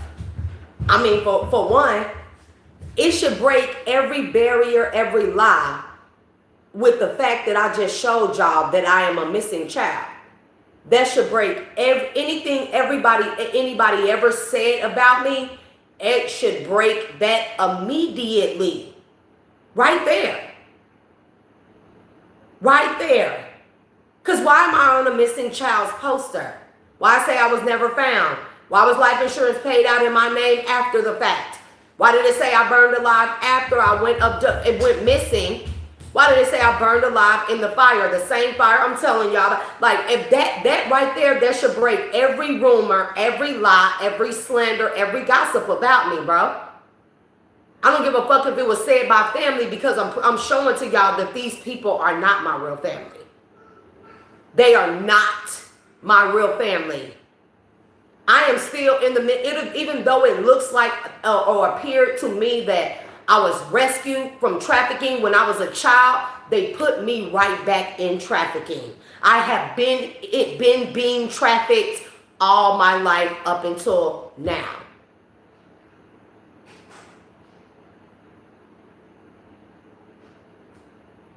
And one of the reasons why officials have not been interfering or helping me, I'm not in no fucking witness protection program. I don't want that shit. So any righteous official, if you looking and you started to help, and then you was like, nah, I'm not gonna help because they say she under witness protection. I'm not under witness protection. I don't agree. I do not have to agree. I'm not under witness protection because I'm still not safe. I'm still not comfortable. I'm still not taken care of. I still don't have basic needs. I'm not under witness protection. Nobody has talked to me. I haven't signed shit. I haven't agreed to shit. And if anybody is saying that, I disagree and I deny and decline being under witness protection. I don't want that shit. So somebody come fucking talk to me and tell me what the fuck is really going on. I don't give a fuck who they trying to catch. I'm righteous officials. I'm not under witness protection. They are lying. They are using that as a disguise and a ruse to keep torturing me and keep me prisoner. I am a prisoner here. Do y'all hear me? I am a fucking prisoner here. When you got a town, if they had a bus route, I would leave everything here, take my kids and get the fuck on a bus and never come back. There's no transportation services, no taxis, no public transportation. You can't walk anywhere from fucking here. Well, I am in the middle of nowhere. In the middle of nowhere. Even if I had the strength to walk and get somewhere, my babies don't. I am a prisoner and being held captive the fuck here. Now they're trying to cut the internet off. Cool, I'll get my own. But where's my fucking money? They're fucking with my mail. They're fucking with my accounts. I am being held captive here, collective.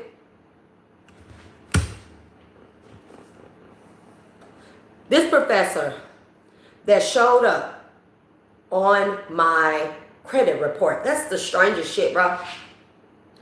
She is a senior lecturer in the history and science of technology and philosophy. And she has I don't know. She's also a senior lecturer in philosophy of science, okay? I'm not going to name all the colleges, okay? But I do have those written down. She has a project that she leads, heads, and has started. It is the historical perspectives on crop diversity. Mind you, I live around farmland, right? On crop diversity and food security, supported by a particular trust fund.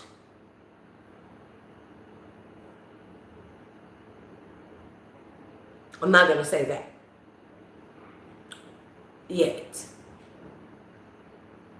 Her specialties are in plant biology, food, landscapes, infectious diseases, modeling.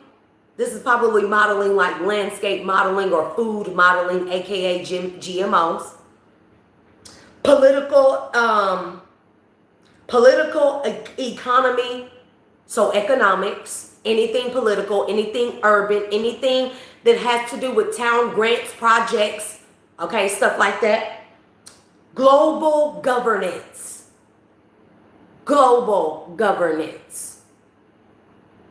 Infectious diseases, global governance.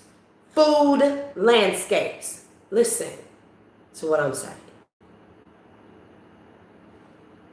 Land resources. Her specialties.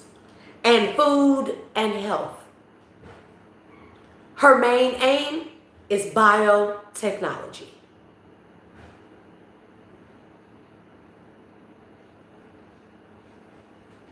I'm not making this shit up, Collective.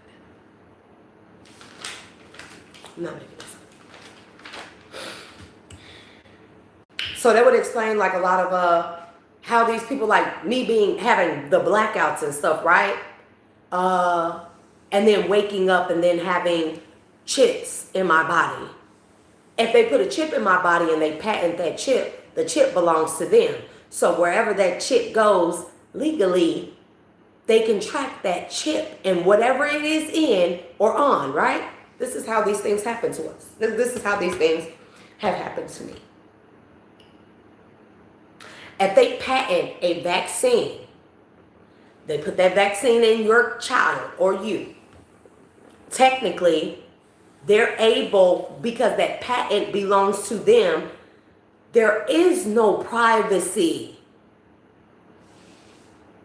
There is no privacy infringements or violations if they are tracking their patent.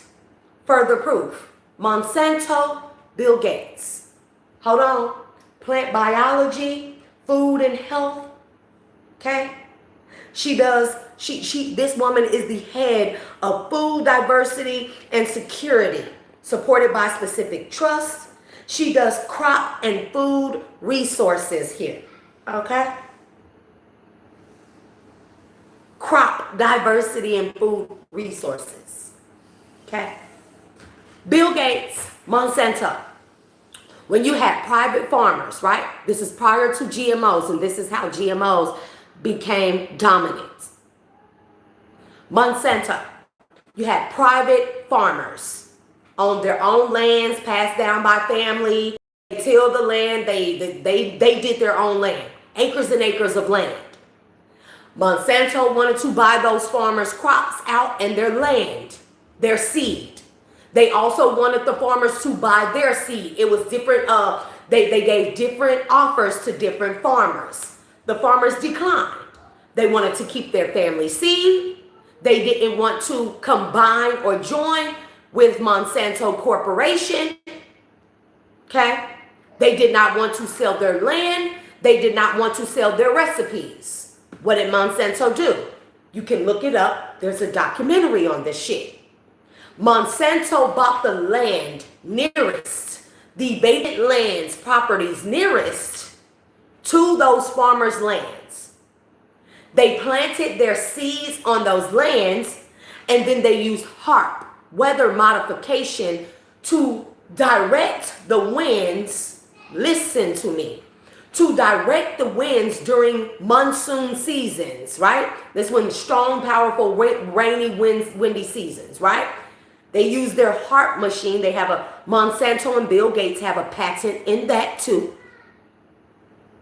And they use the wind or the monsoon seasons to change the wind direction to blow their Monsanto patented GMO seed onto the neighboring farmer's land. Therefore, this would be during the monsoon season. You know, this is when you plant the seeds and the seeds germinate and cultivate, all that stuff like that, right?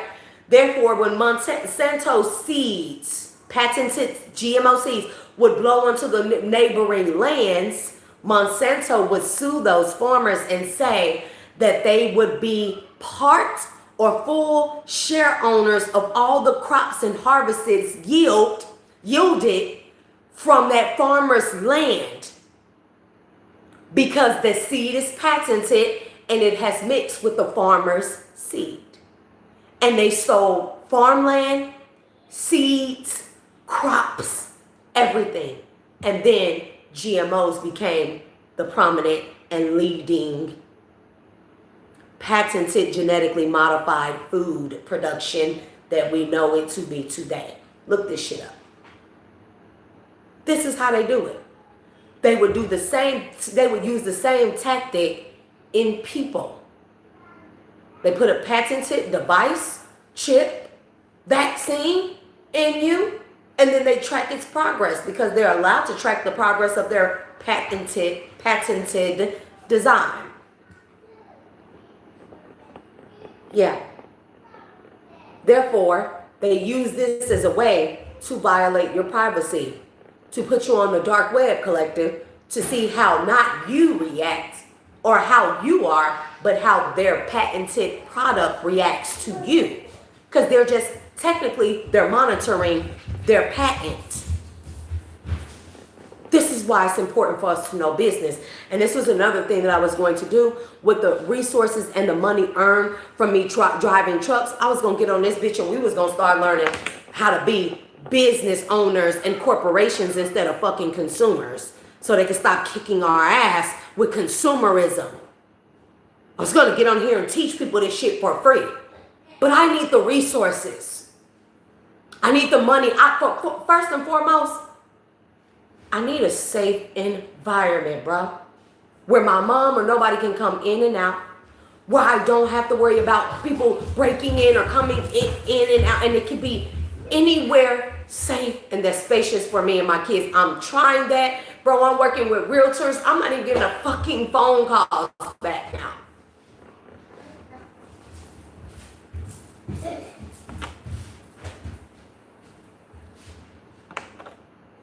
I told y'all to go to bed. Y'all still running around here. Get those. Are y'all sleeping in the bed with me or on the couch again? Y'all sleep with Nana. Okay, so I just want, like, this is why they want to stop me from this because, bro, I have formulas. I'm not just talking. So since I've been talking more, they ramped up a chip that's typically like right here. Okay? It's typically like right here, collective. It's right there. It's right here. You can't see me pinching it. I got to file high on. I don't care. But it's right here. Anybody can feel it. It's a chip right here, bro. It's a chip. It doesn't hurt when I pinch that area. It's not muscle. It's a chip right there, bro. It's a chip. You can feel it. You can't deny it, bro. It's a chip. It's a chip. And they will turn whenever I'm like having ascensions or healing or don't get in the camera. Whenever I'm like having upgrades in my energy, when I start dreaming certain stuff, when I start levitating, when I start doing stuff like working with the trees, the wind, if you catch my drift, or I start speaking the truth and I start talking about all the bullshit, they turn this chip. It's another one, but the muscle, it successfully took in the muscle here, and the muscle actually grew over it. That's how they typically, when they implant these chips in you, they intend to hide it because over time your muscle will grow over it. That's the thing, except for my body rejected the chip on this side, so the muscle grew underneath it. And it pushed the chip out. It's like protruding. You can't mistake, bro. This is a fucking chip right here. It's no other explanation. It's no other explanation. This is a chip right here. Raynetta Jones. I definitely need her. I've been trying to find her. If anybody knows how I can get in touch with her, please let me know, because she knows. She knows. She experienced it. She talked about it, and that's why I follow her. That's how I found her. During my land scurv and my Bobby Hemmett years, and here's Carl Jung, C. Freeman, L. Dean Cook, like she knows what I'm saying. Is she been talking about it, bro. And anyways, they will do something to this chip or one of the many others, and they will cause me severe pain in the body. Typically, it's a lot of fatigue. Sometimes they'll ramp it up. I think the one that they have behind this eye, it is one behind the eye here that they, remember I told y'all when I was like 4 or 5, I was on like a medical, I was in a Bro, this is not your regular doctor's office. This is like it was a big ass. And you know, like, remember when students used to be in college in certain parts of advanced colleges, and they would be doctors, and they would be, you know, and they would stand up there in their windows, and they would look down as the doctor is performing surgeries and stuff. It was that collective, and I was four, and there were people, but it wasn't just humans up there that were examining and watching the procedures being done on me. So one of the things is they put a chip behind my eyes, so anything that I perceive, anything they're able to monitor my body heat and temperature. They know when I'm ovulating. This is typically when they send men in to try and impregnate me. This is what has happened to me. Okay, they know when I'm ovulating. They know when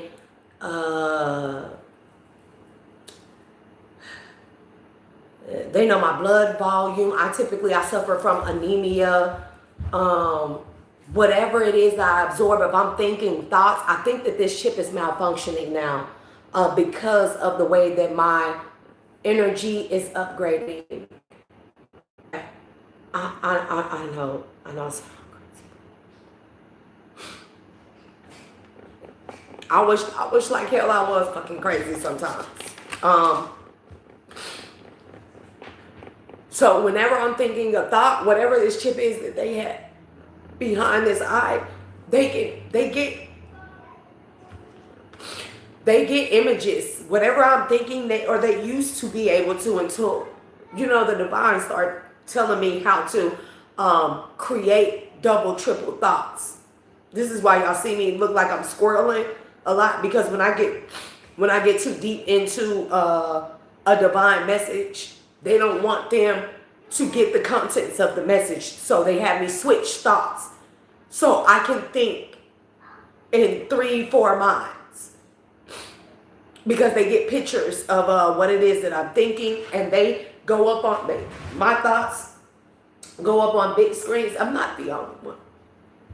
They go up on big screens and stuff, and you have multiple room full of people, and they all monitor your thought forms. Your thought form comes in as codes to these computer monitoring screens via these chips behind your eyes, and they make pictures. The thought form, it goes in as codes, and the code is because that's why I kept getting this word like fractal codes, fractal codons and stuff, and yeah, it forms a picture. The codes form a picture. And that's why Divine said, well, we're going to teach you how to use the binary codes to input yourself and break their code, like break their codons, because their codons are built off of our own thought forms. But remember, they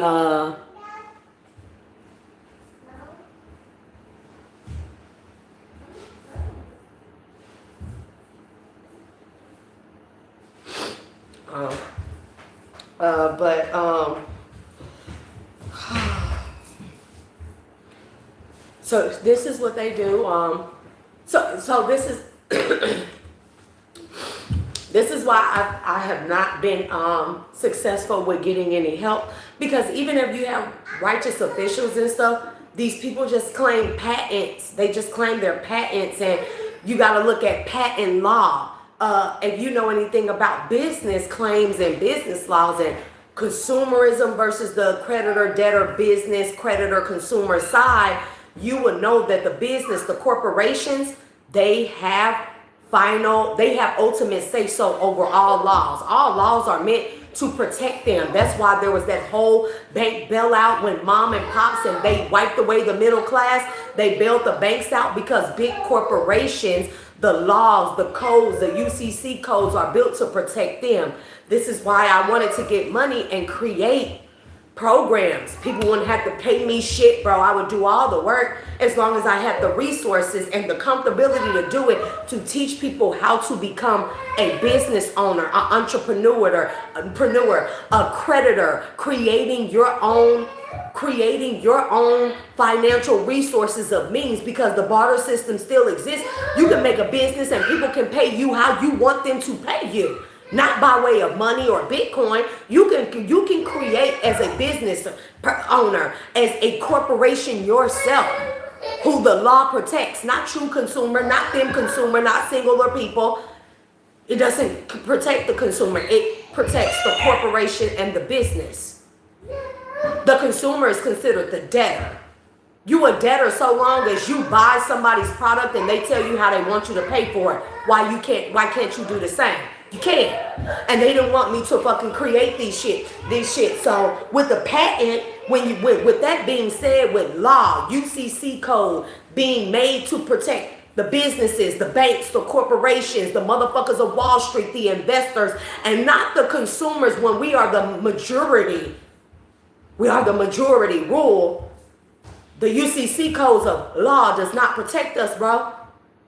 And how they violate, and how they, even when we push back with the unalienable rights, the violations of our constitutional rights. A business bought the Constitution. The business name is U.S. It's not United States. It's not United States of America. It's the U.S. And the U.S. is not a state. It is a corporation and a business. Mommy, look it up. Mommy said we can't sleep. Oh, well, she said you can't slipwire.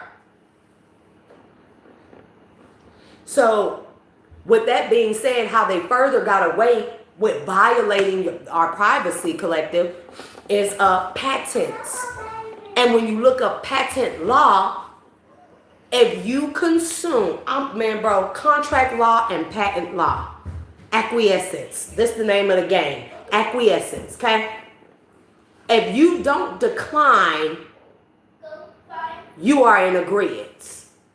In the name of the color of law, UCC code. If you do not deny or decline, you are in agreement by acquiescence. If you consume GMOs, you are in agreement to what happens to you via the GMOs. You know it's a GMO. You eating it is acquiescence. You eating it, whatever it does to you in your body, because it is a patented version or patented process of what happens to your body, they can violate your rights. Because technically they're not violating you. They're keeping an eye on their patent that's inside you. This is how they violate your privacy. You're in acquiescence, okay? And we buy their products, consume their products. We are in acquiescence. Whatever they say, the fuck goes.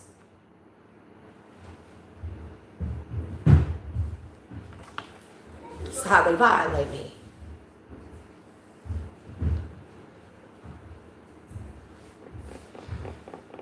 So I have been having extreme pain here all day. It's in my back. I don't know if anybody has ever had COVID or pneumonia, and I surely don't have that, and I didn't fall, I didn't hurt myself, I screamed, I yelled, I didn't pull a muscle crashing out last night, but they have ramped up the pain here today. So, yeah. The most I can do is, so typically, I know y'all know I haven't been sleeping very well. They have been tampering with my dream state. I feel like I feel like it is the divine that hasn't been allowing me to dream, because maybe I've been getting very important messages, and if I dream, these people can pull my dreams up on the screen. And it may be very pertinent and very sensitive divine information in my dream, bro, because I dream. If I fall asleep right here for 2 minutes, I'm going to dream. It ain't a time that I don't dream or travel. I find it strange that people don't, and I'm not trying to be mean to y'all, I find it strange people don't dream. I dream every second of the day, and when I'm asleep. And when I'm not asleep and I'm woke, I have real live visions. Sometimes they come by as clips. They show up as like bits and flashes of clips or pictures that are put together. And it's like, remember them old school flip books? It shows up like that. Or it shows up like a complete vision where this will go blank, or I will even be here, be aware, but I will be somewhere else and I see whole visions, whole faces, whole places, whole names, whole addresses, in my waking state. like, I do have every now and then. I don't like to be touched, because if people touch me or I touch them, and it's not always, so nobody has to worry about that. I don't violate people's energy. I wouldn't abuse people, bro. I would never do to people what has been done to me. I would never do that to people.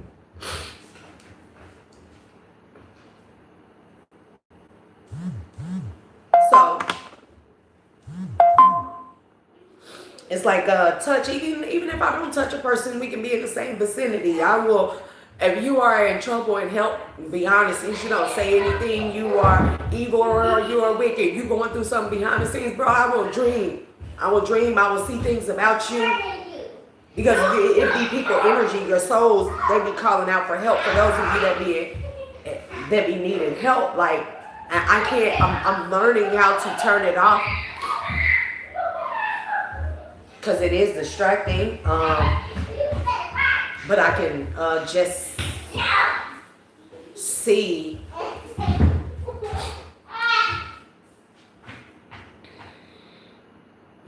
My kid's different too, bro. My son, he used to do this thing when he was a kid, and we used to be like, what the fuck? My kid's different. And that's why I have to protect them, bro. That's why they got life insurance. I never gave nobody permission to take out no life insurance policies on my kids. Nobody. I never gave nobody permission. If something ever happens to me, collective, y'all make sure y'all check on my kids. And people, how nosy people are, it ain't hard to find me or them. It's not. It's not. Y'all just make sure y'all check on my kids. But I doubt I'm going anywhere. I've already made my mark in my stance. I planted my feet deep into the earth. I'm not going anywhere. But I never agreed for nobody to have life insurance policies on them or get checks or get money for them. Never. And then for motherfuckers to be asking me for money and then looking at me like I'm getting on their nerves when I need help. You motherfuckers getting checks. Like, what you mean, bro?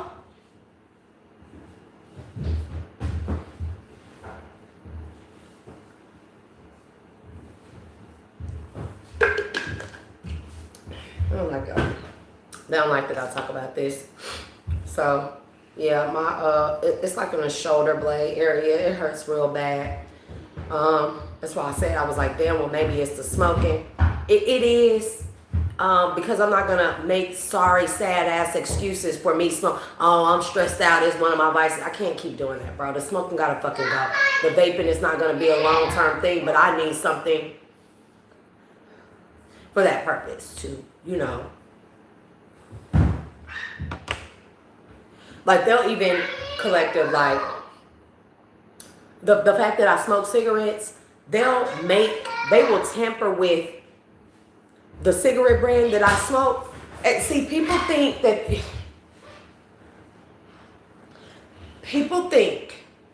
they won't take. What did I say? I said stop it now. Connie, get up there, lay down. Connie, get up there, lay down. Connie. Go. You always the one, ain't you? You want me to pop you on your ass? Get up there and lay down. Now. It shouldn't take for me to get up and come over here for you to move.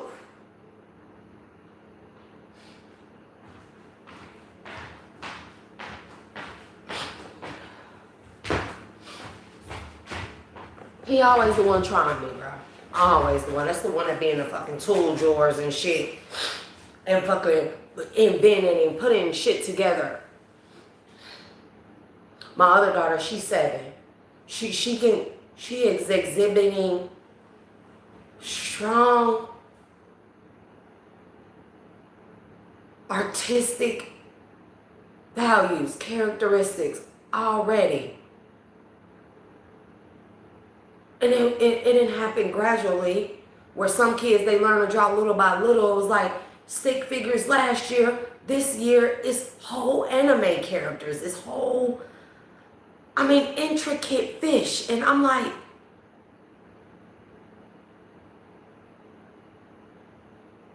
the other night, I was using a wire, and I spliced the wire. I be doing shit, collective. I be bored. I be doing shit.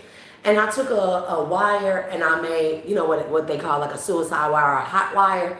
And I made like a hot wire. I stripped the outer exterior of it. I split the red and blue cable. You know, I'll be fucking with shit, collective. I'll be fucking with shit. And I was playing with it, and I was like, I'm gonna see if I can fucking charge this thing. Cause long story short, nothing. Anyways, I want to see if I could send an electrical charge without using an actual charger, just using those blue cords and make it like a hot wire, right? Or a live wire, hot wire, suicide wire, whatever people like to consider it. And then, bro, I'm doing this, and my 6-year-old son, that's that one. That's Mr. Tool Drawer right there, bro. He sit up there watching me, and I didn't even pay attention that he was watching me. He was laying right here. And then I'm like, I wonder if this gonna work like this, because I'm just trying to see, you know, like I try to find different ways to generate energy, right? Without technically using plug. Anyways, it worked. And so I was like, and then next thing you know, I turned around, and he was looking at it, and he looked at me, and then we both was like, I was like, I don't know what the fuck was so fucking funny. Like, me and him was cracking the fuck up, bro. I was like, yes, it worked. And then I turned and looked at him, and he was like, and he looked up at me, and I looked at him, and we was like, it worked. Like that. Like that, bro. Like, it was hella funny, bro. But my daughter, she's sore. Man, like, bro, my kids got some talent. My oldest son, dude, he exhibited some things that used to scare my grandma, bro. Like,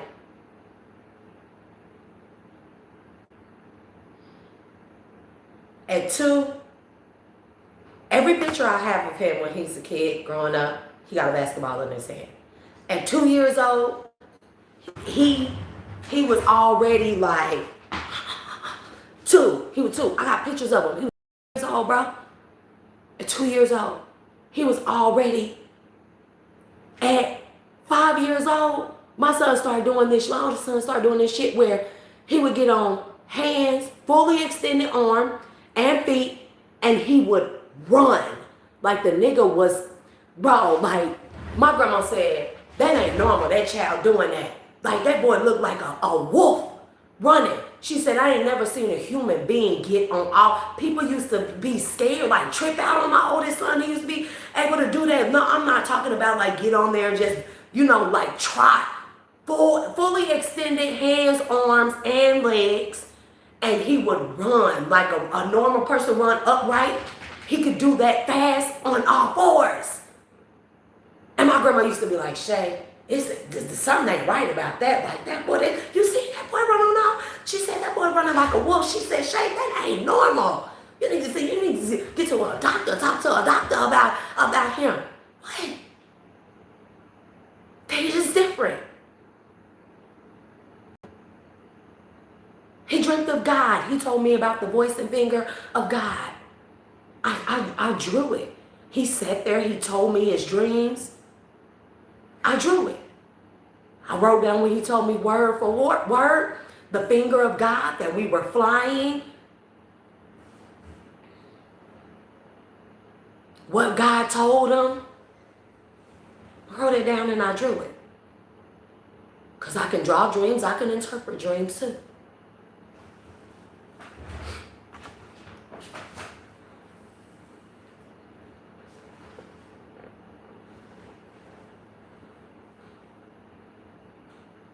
My other kids, my daughter, she real good at manifesting. I never seen a person manifest like her. She is whatever she wants, she gets. And she told me, whatever she thinks, she gets it. Whatever she wants, she gets it. Whatever she voices, she gets it. Powerful manifester. That's why my mom worked to drive us apart from each other, so she could use her energy. And what was she doing when my daughter lived over here? Getting money from my dad, my family members, everything. Shay just ain't taking care of that girl. She abandoned that girl. She a bad mother. She a poor mother. This girl need this and that. And she wasn't even over here buying my daughter shit. She went over here buying my daughter shit. And then make me feel this small when I asked for $20, $30, bro. I only got X amount of dollars that come in as income. This is before I started making money on here collective. I had X amount of dollars. Literally, I would have damn near nothing left over when I got no lights, water, and gas. My gas bill, bro, I ain't never seen nobody gas bill be $400 and $500 a month. I'd be like, damn, I just had gas people come out, gas bill high as shit. They like, well, we can't find a leak. Well, what the fuck is going on with my gas bill? So after I get done paying all the fucking bills, can barely pay them and shit, I have little to no money. What I do may have coming in $200, $300 every little week. The kids, their school stuff, the trips, the basketball trips, the equipment, the shit that they need.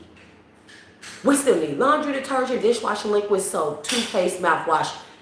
My house usually consists of 6 of us. That shit goes fast. Tissue, paper towels, cleaning stuff.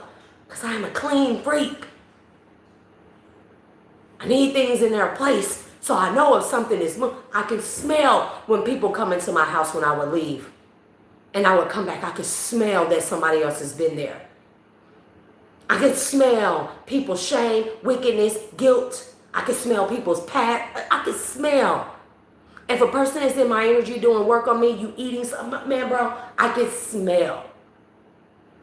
I have many developed senses. Long story short, that's why she split me and my daughter up and kept us apart, trying to make it look like I'm a bad parent. And the plan was that since my daughter and I weren't seeing eye to eye, she's in a very rebellious stage, and I backhand the shit, and I will knock you the fuck out. Seriously. DCS know that shit. DCS know that shit. I'm one of them parents, very old school. I don't play that shit. You're not gonna disrespect me in public. You have to ask for me in public. Nigga, we both can look stupid.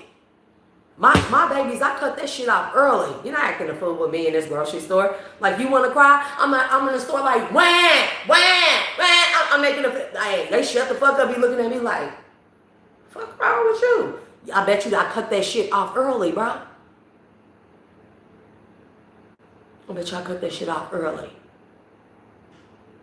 So she came over. The agreement with DCS is that she would come over here while the case was open. They came over there, but I was still required to come over here, make sure she went to therapy, make sure she took her medicine, make sure that she was safe, make sure that she had food, make sure all those fucking things. She couldn't fucking stand my ass. And I didn't give a shit. I walked over here every fucking day. While she was in my mom's custody, shit happened. Then they didn't do nothing to my mom. They looked at me. When she got unruly with my mom, and my mom sat up over here and jumped on her. That's child abuse, ain't it? Ain't it? It's child abuse. The police were called. There's police paperwork. During an open DCS case, my mom jumped on her. I was on the phone. My cousin was over here. The police came. They got a report. During an open DCS case, bro. You think my mama got charged? You think anything happened to her? All they did is say, I got a recording. It's on here where I'm talking about, and you see me. I got a pink hat on, I got braids, and I'm walking around here, and I'm saying how my mama jumped on my child. Because motherfuckers think it's cool to turn your kid against you instead of having help you be a parent and get that child before they get bad. Because they want to use that. When that child do that shit to them, they want to put their hands on that child, and nobody calls DCS, nobody calls Child Protective Services on her, not the police, not nobody.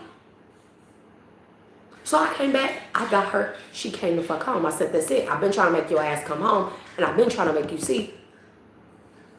When she came home, oh, she got to spilling The beans. All kind of shit been going on up over here, bro. All kinds of shit.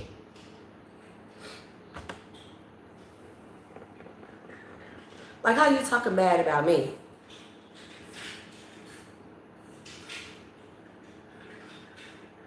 Nobody did nothing to her. But she can manifest. And I let her know. You need to know that people in this family, if they don't like me as your mom, if they talking shit about me to you as my child, they don't fucking like you and they don't fuck with you. And they're going to turn on you.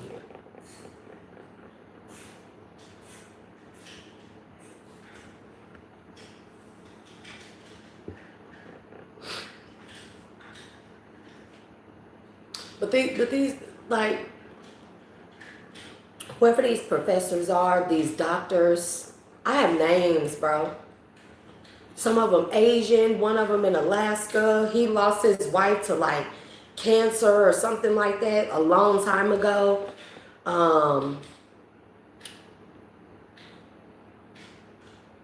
Local doctors, local police officers, sheriffs, detectives, Crime Stoppers, these informants and shit. This town is filled with informants. But they dirty. You see what I mean? Like, they get off on the shit, the dog ass shit that they do because they be crime stopping on the people that they fuck with. Bro, like, my ex is an informant. That prostitute, Shirley, that I found out he was fucking with, she an informant, and she know a detective who doubles as a private investigator who look up people life insurance policies because my ex told me so. He told me so.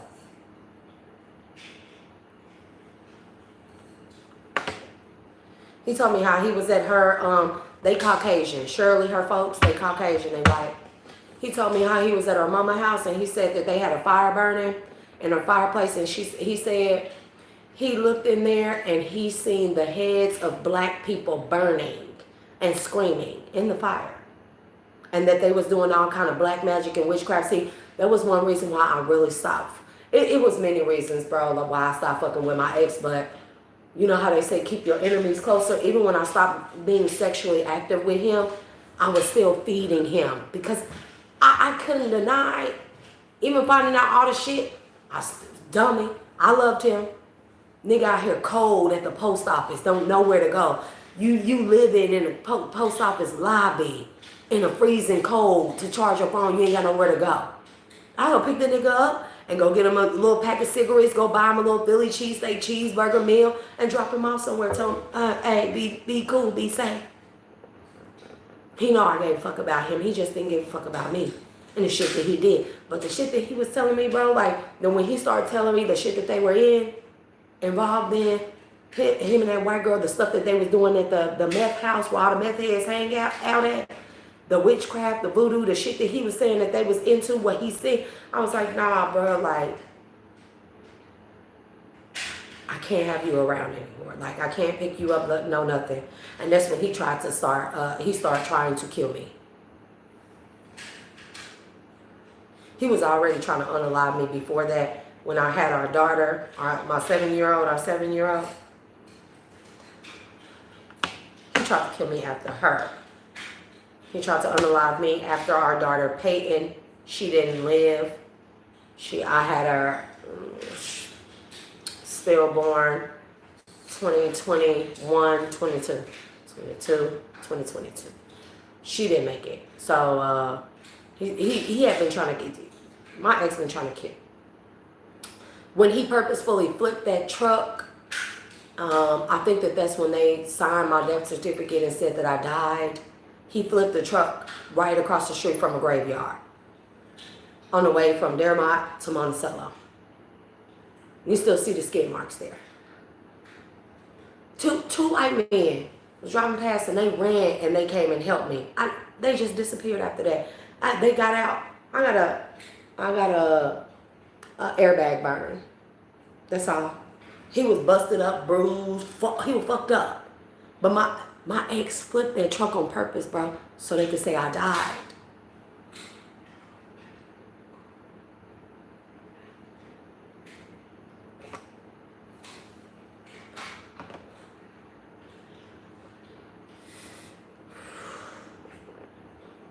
But anyways, my brand is cigarettes, right? Even brand stuff food. I'm very particular with food I eat. I eat very different. Every now and then I eat some meat and stuff. I crave a little cheeseburger. I've been having cravings for like meat and shit lately, but I'm not a big meat eater.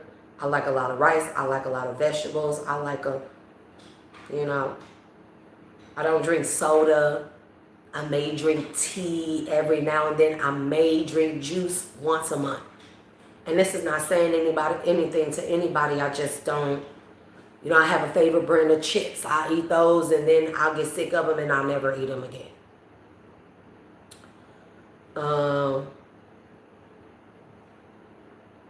It'd be particular brand, like beef and broccoli. I love some beef and broccoli, right? That's as far as I typically go for meat. And there's a particular brand. If I don't cook it from scratch, I go find a freezer food. Shit, they don't make me feel no type of way. I go find a freezer food, and there's a particular brand. First, I could find the brand everywhere. Then they stopped selling it at Walmart's around me. Then I could only find it at one store. They sold it for forever. Then I went there, and then just never had it again. Same thing with like this particular chocolate cake. It's very particular. I don't like my cake gotta be dense. It gotta be moist and dense, period. Particular brand of chocolate cake. They said it's seasonal. Never seen it again. If I would go in there and buy it every day, they stopped selling it. The beef and broccoli brand. I can't find it anywhere anymore. When I smoke Newports, they changed the whole chemical makeup of Newports. They started tasting different. I stopped smoking Newports. I started smoking Cools. They doing something to the Cools. See what I mean? And I know there's a difference because I'll go to one store and I will buy the Cools, and then I'll go to another store and I'll buy Cools. They taste completely different from each store. And it's like, hey, maybe it's the vendor and stuff, not collective. It's bigger than that. Like, these people will take our whole communities, they'll do stuff to certain brands of medicine that I take, vitamins that I take that I used to buy off like the Etsy shop and stuff like that. Those sellers, they disappear. I can't find any of them. And they have some of the best wild crafted herbal vitamins, herbs, teas, everything. Wholesalers gone. I can't find them. Just like I don't know. I had a therapist, bro. The one that showed concern about when I told her about finding the poster of the missing child's poster of me. And certain things that happened. And she was like, well, I got to report these things, right? Cool. She was cool. She wanted me to talk about everything. She was a good therapist. I actually take therapy. I haven't lately, but I actually felt like with me being a drug addict, recovering from drugs, recovering from alcohol, recovering from abuse, recovering as a parent who is a living victim of a child that committed suicide or that was murdered unalive, okay? I thought it was the best idea for me to get therapy, and I had a great therapist. One day she just called me and she just said, one day her assistant called me and said, well, she's moved networks and she's moved to somewhere else, so she's not going to be available anymore as your therapist, out of the blue. But we do have such and such. Bitch, I don't want her. I just don't want the therapy. I don't want nobody new that y'all signed to me. I like particular things collective. And when I find that people and things are safe, I cling to those things. Because they've already been vetted as being safe stuff for me to eat, healthy for my body, good people to be around. I cling to those things. But then I had to learn the art of detachment because I said, you see what they go, there's like my ancestors, my spirit guides, that was like, you see what they gonna do every time you like or love something, right? Right. So I learned the art of detachment and I just stopped giving a fuck. People think it's for show, it's not. People think I'm putting on, it's not. I don't do shit for show. I learned the art of detachment. Cause as soon as I love somebody, as soon as I think they love me, they like me, they turn on me. They Agent Smith on me. As soon as I like a product of food, something that's comforting to me, Because food to me is like, it has to be nourishing. When food is really good, I love somebody that can cook. I like good food, bro. It takes me back, or it makes me feel safe. Because I had a bad relationship with food because of my body image growing up, being called ugly, fat, skinny, weird looking, all these different things, bro. I had a very negative relationship with food. I was bulimic at 14. I was a cutter at 14. I used to burn needles and drag them across my arm, bro. I couldn't trigger warning to anybody. They don't make me feel bad. People can't use that to trigger me. They're not going to put me back there. So I had a bad relationship with food, but I developed a good relationship with food. I learned how to eat, and I learned how to be proud of my body. So when I want to body shame me, I don't give a fuck. I think I'm the shit. You know what I mean? And I don't have to be nobody else's to me. I had to tell myself that. Because even then, like last week, I had to tell my mom, like, she's always making comments about my body. Always making comments about my body. I had to tell her, stop making comments about my body. Girl, you losing too much weight. I see her. Before she even say hi, hello to me, she's always like this. You losing weight, ain't you? Like, I had to tell her, stop talking about my body. It's not normal. Every time you see me, you have a comment about my body. Knowing what y'all did to me growing up. Stop talking about my body. Stop pointing shit out. You need another hook line. So I developed healthy habits with my self-image, security, and with food. So when I find food, it's comforting food that makes me feel a level of safety. I don't know how else to explain it. It makes me feel safe. Not fat safe, not gluttonous safe, but safe. Something good, and I can sit there and eat and enjoy it and no longer have to worry about my body image. That's like a motherfucker coming on here on live and call me fucking chunky. Like, bitch, you think that's cute? That's a term of endearment? You think I find that sexy? So the only people that will be doing that is people that know that I grew up with a negative body image. And it was never wrong, bro. I was so fucking skinny growing up, it was ridiculous. I was skinny when I had kids. I didn't start gaining weight until I had like my fourth child. And my baby daddy, he was terribly abusive. Fat bitches, every fucking thing. Pointing out other fucking women that were smaller than me. Or that they feel like look better than me. I like how Brazilian women body look. So when I meet these men and they do that same shit, it be like, yeah, you an agent too, bro. Because why the fuck you coming to me?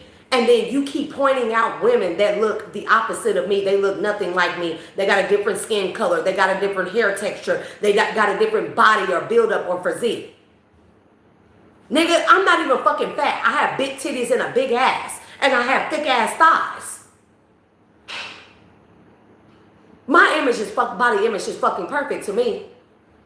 Because a hoe will go pay to look like what I look like naturally. And then niggas want to point out the motherfuckers with the made bodies and they be like, oh, because they don't have stretch marks. Oh, that's why? Because they don't have a little jiggle to their thighs. That's why? They don't make me feel no type of way. But foods that I like, I cling to them. And they will change up the whole fucking recipe. They'll change up the whole fucking recipe. It won't even taste the same. They'll change the brand. You can't find, very specific on brands. Only certain brands I will eat certain stuff from, especially that beef and broccoli. It's only one brand. They stopped making it. I can't find it anywhere. I can't find recalls on it or anything. What y'all saying on there? Yeah, and it always be like the dudes that be saying shit. They be so fucking ugly, y'all. It be the nerve of them. It be like, yeah, this the type of woman I like, but yeah, that type of woman don't like you. How you gonna body shame me? You ain't got all your teeth. You balding. You out of shape. Your physique is bad. You got saggier titties than I do. You got an extended belly. Your balls are hanging. Your feet are fucking horrible. You don't even have a good fat to muscle mass ratio. You work out, you got a fit body, but your face is fucking ugly. You're not attractive. Your attitude makes you even less attractive. And it be those kind.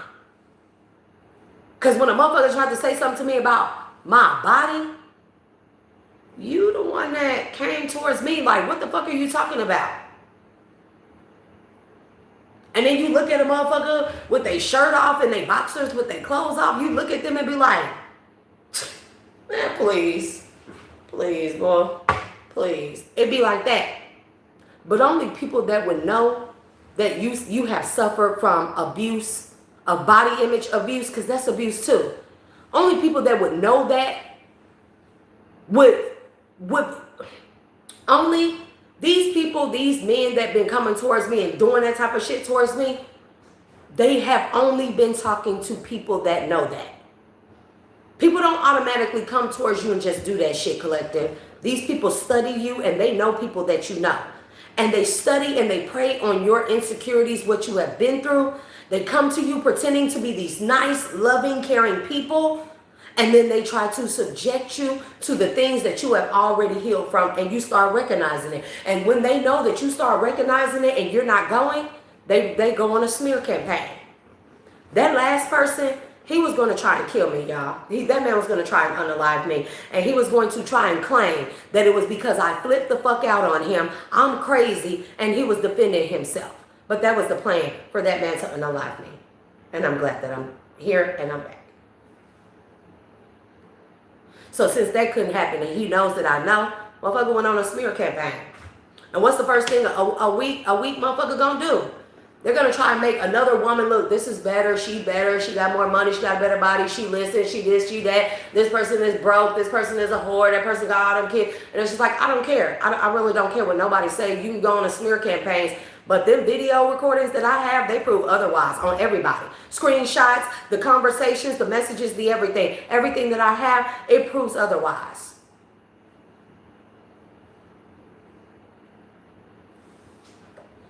A motherfucker tried to abuse me, bro. A motherfucker abused me and was... A motherfucker... They did that. They did that. Now all of a sudden, he the only person that had access to my brand new CDLs. He the only person that had, mind you, because the plan was to work together as teams. He the only person that had access to my CDLs. I'm getting phone calls from fucking truck driving companies asking me if I applied for a lease to own truck. No, I didn't. Don't worry about it though. Don't worry about it though. So now it's an issue with me getting a job. Can't take any job. I need the support. It's an issue with me getting a job, bro. I was gonna pull here. So last time, and I need to point this out to everybody so everybody knows for sure. Okay. I've already attempted to take my life. Okay. Mind you, I used to be a self-herder, self-harmer, trigger warning. I am no way, shape, or form doing drugs at this time. I had me a little beer, little twisted lemonade, spiked lemonade. I do have that. You know, I sit in the house. I don't go out drinking and driving and partying. So I do that. I don't overindulge. I don't do drugs. And I'm not suicidal. Okay. It don't matter what I'm going through. I'm never going to take my life because I have to survive for them. I have to survive for what it is that the Most High called for me to do. I have to survive for me. I have to survive for people. I have to survive for what it is that I'm called to do. I have to survive. I have to. When I tried to take my life, 3 angels showed up. I cannot make it up. They didn't look like men or humans. They looked like big oval, long balls of light with wings. And they told me I couldn't go. And that time when I decided that didn't want to live, I was going through exactly this right now, and I was living with my mom.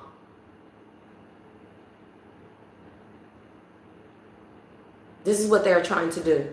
They're trying to put me back in that cycle. I'm not suicidal, bro. Every day, I find something to smile about. Back then, when I lived with my mom during that time I tried to take my life, it's because I fucking overheard. She don't know. I overheard what she really thought about me when she thought I was gone. She already know that I was running from a very abusive kid's father. Very. The worst.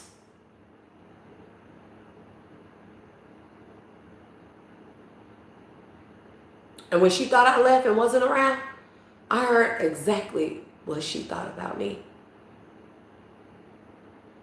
So if you're watching, you need to know that I've been knowing since then that you hate me with a passion.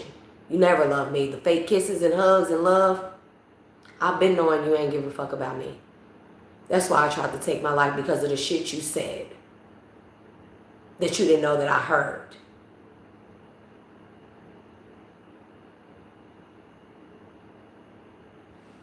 And so this is what she's doing to me right now. She knows that I know. She knows that I know everything she's done. She knows that I know everything she's been a part of, everything that they've been keeping from behind me, from my back. They know I'm waking up. So, bro, she took the car. She packed all her shit from here and left and said, you take care of yourself, Shay. You know, people say shit like that when they don't plan on coming back. How she said it, how she had all her shit. It was like, I thought you were staying here. You just said 2 days ago that you were staying here until you moved back to Georgia with my brother. You were staying here, right? I leave and I had to take my daughter, 17-year-old, to the hospital. I came back. My mama had all her shit packed at the door. She wouldn't look at me. She wouldn't say shit to me, no nothing. She got in the car and she left. I had no way to the grocery store, bro. I guess I have family that live around here. I can't trust them collecting.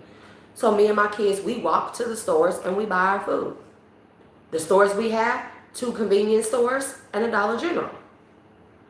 So then that means that I'm not even able to buy 4 proper meals to cook as much as I should to make the food last. Don't worry, we good. Don't worry, collective. We good. This ain't that. Like, bro, if people want to help me, cool. That's not what I'm asking. I'm just pointing that out. Knowing I don't have no ride, no way around.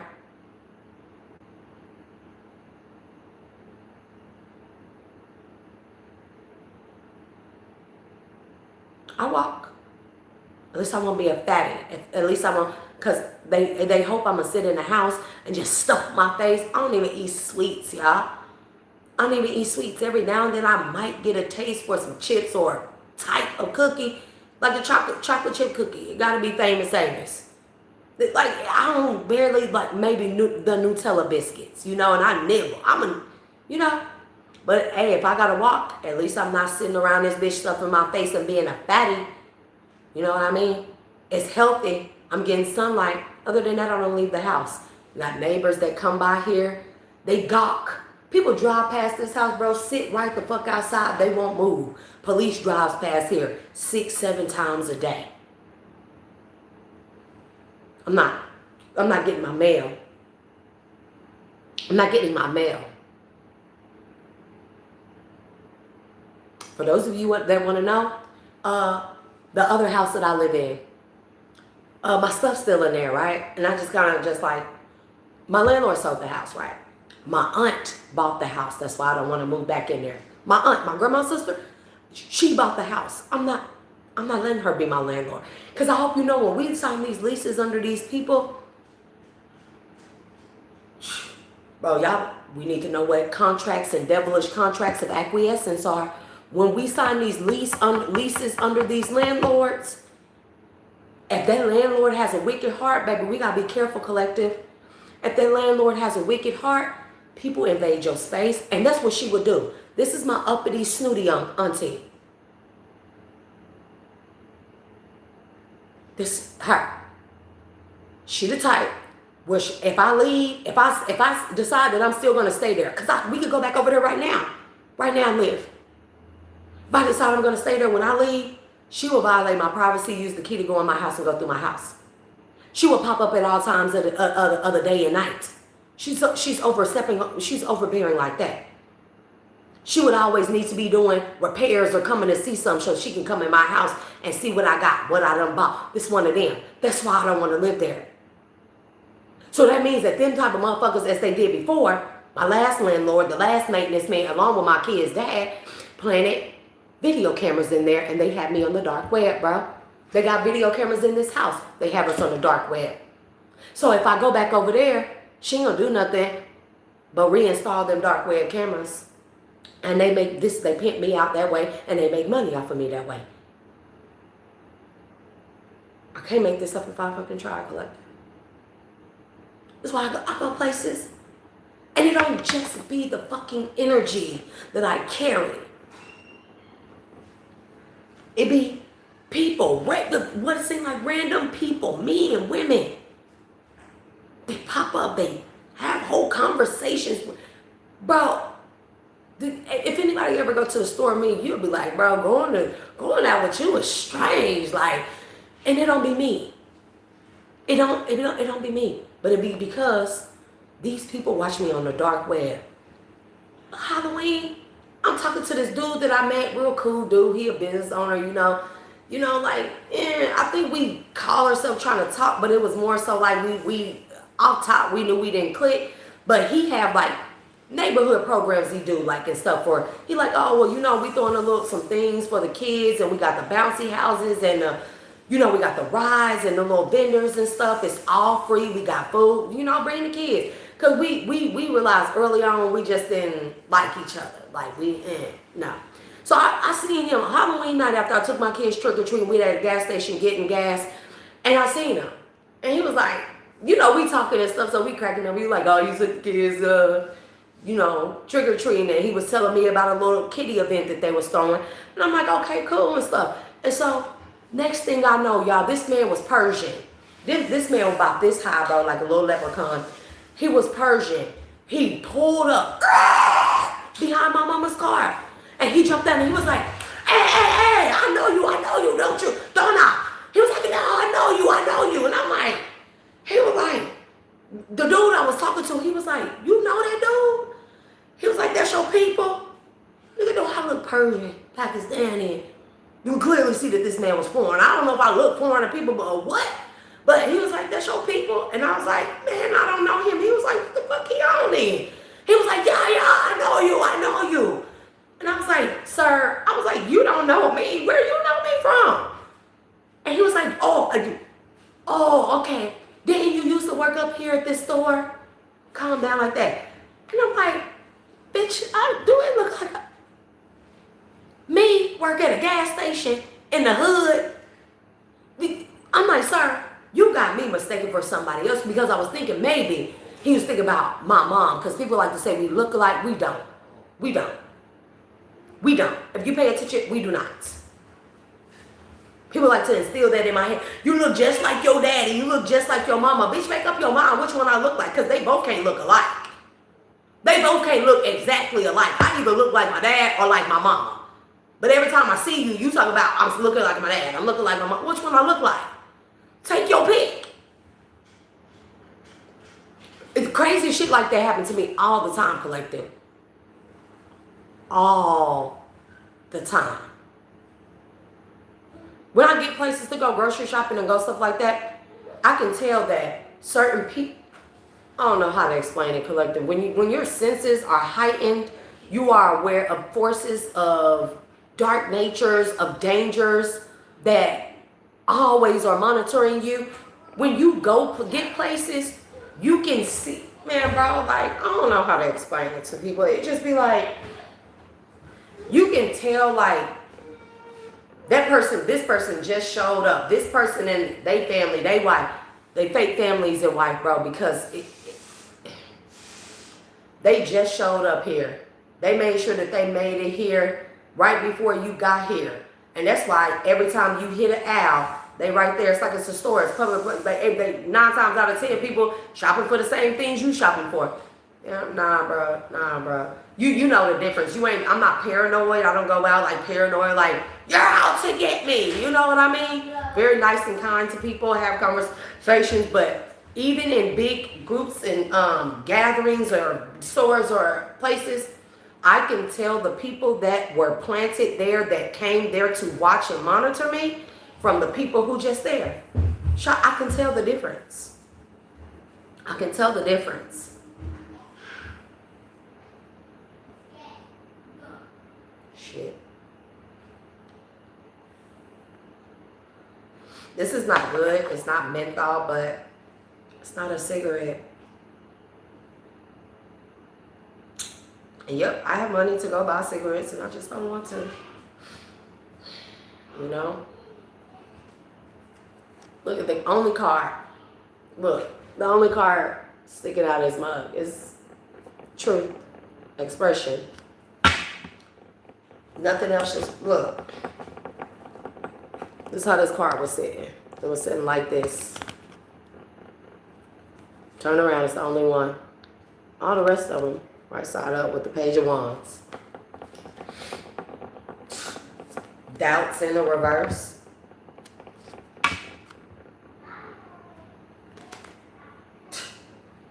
Come on now. 4 Cups in the reverse. Facade in the reverse. Like, come on now. This shit really going on. And the reason why I share this with people is somebody doing something like beauty magic, or it's something going on with this water in this house, y'all. This is why I had to take my daughter to the hospital the other day. And now my baby boy, he complaining of extreme pain in his stomach. It's not normal. There's something going on with this water here. They did this at my other house. They messed with my water supply. Bro, they were pumping like poisonous gas through my vents and stuff at my house, bro. I'm not.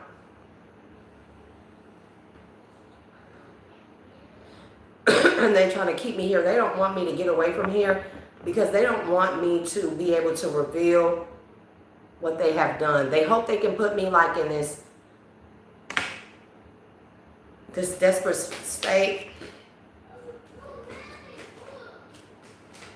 Child, don't nobody care. I ain't even gonna read that. I don't even care. I don't even care.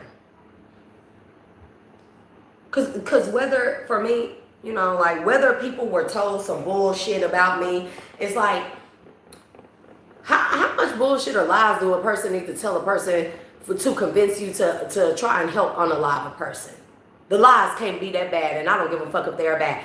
How many lies do a person, or how bad do the lies have to be for a stupid motherfucker to be convinced to try and help unalive you, stalk you, assault you, brutalize you, traumatize you, abuse you? How bad do the lies have to be for somebody to be so fucking ignorantly stupid to be puppeted into helping to further brutalize somebody that is already trying to get out of victimhood? How bad do the lies gotta be? Because I can't see it with me. I know I don't think like other people, but I can't see it.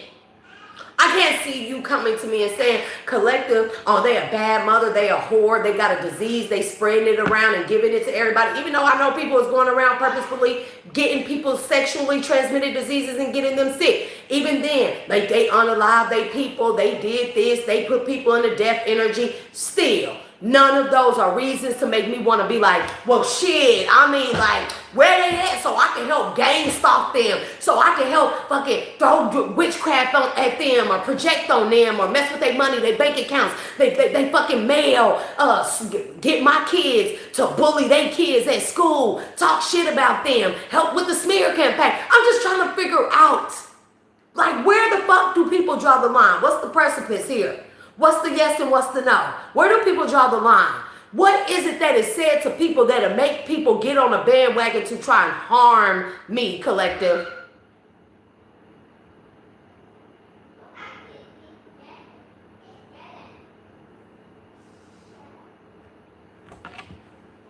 I just don't see it. It don't be nothing that these people say. It don't even be that them people be believing it. It's the money. It's the money. They hear that it's the money, Hey, you gonna get this X amount of dollars. You gonna get a come up, collective a genie in a bottle. All you gotta do is rub that twat, make it hot, and you gonna be able to manifest off their sacral energy. All you gotta do is pretend to love them, and as soon as they open their heart up to you, you know you can manifest with their love energy. Their love energy is abundant. It's very fruitful. You can harvest off of it. You can siphon their sacral energy in one way or another, and you can come up. It's money. It's always money. It's never nothing that's nobody said that can make a person look that bad to have people jumping on a bandwagon to try and harm that person. It's always money. And that's the case. People just further proving with that they sold their souls to the devil. Or they sold themselves to the devil. It ain't nothing that bad that these people believe about us, about you, about me, collective. It ain't nothing that bad that people are saying. People do it because it's the money. And they use the lies to try and justify how bad they feel for taking the money, for doing what they've done for the money. They know it's wrong. They know that the money is being, if I come to you, collective, and I say they're going to $4,000, $5,000, and cannot even make it up. Look what came out. Saintly. I wasn't even trying to pull the cards out, but hey. Saintly. But it's like, if I come to you, collective, and I be like, here go $4,000 or $5,000. Boom, boom, boom, boom, boom. Here go $6,000. Here go $7,000. Here go $10,000. Man, this bitch, that person, collective, they a shitty person. They this, they that. No, hold on. There go $6,000, $7,000, $9,000, $10,000, whatever. I need you to fake love this person, give them a dirty offer. I need you to inject them with something, put drugs and poison in their cup and in their food and stuff. I need you to unalive that person. I need you to get that person out of here. Make sure that they don't never come back. I need you to harm that person. I need you to traumatize, abuse that person, right? $10,000. A person, I'll be like, damn, that's $10,000 shit. I could use that for anything. Alright, yeah, yeah, I want the $10,000, but shit, tell me what they did to you. Man, it ain't nothing. They a hoe, they a bitch, they a slut, they a bad mother, they a bad parent. They put people in a death energy. Motherfuckers stole money from me, such and such and such. And motherfuckers know that shit be a lie, but the $10,000 look too good because they can already picture what they gonna do with that money, how they gonna come up off that money. They will believe the lie because they want to justify how bad they feel for taking that dirty ass money. That's what it is. These people don't believe the lies about you. They know it's bullshit. They just want to say and try and reinforce and go on the smear campaign with these people to justify the money that they took because they knew that the money they took was wrong and was going to land them up in devil energy. Because it's nothing that a person can ever say the fuck about me that bad that'll make people want to unalive me, bro. Unalive my kids. Hurt and abuse me. If I got motherfucking drunk and I went the fuck off on you on a motherfucking phone, that's reason enough for you to pretend to love me, get me out somewhere and try to kill me? Huh? If the reason why I'm going off on you is because I said, man, stop talking about your exes and these other bitches. I don't want to fucking hear about them hoes. Bitch, you want to talk to me or you don't want to fucking talk to me? I hang the fuck up on you. You say I'm drunk and I'm going off, I'm crashing out. And then you still want to pursue something with me. You want to get me out somewhere and then you want to abuse me. And then you want to say, you were snapping out on me and you was getting drunk. Bitch, so what? But that was your excuse to take the money and try and unalive me. Putting shit in my food. Snatching, grabbing on me. Shoving your hands in between my legs and my fucking vagina. That was the reason enough.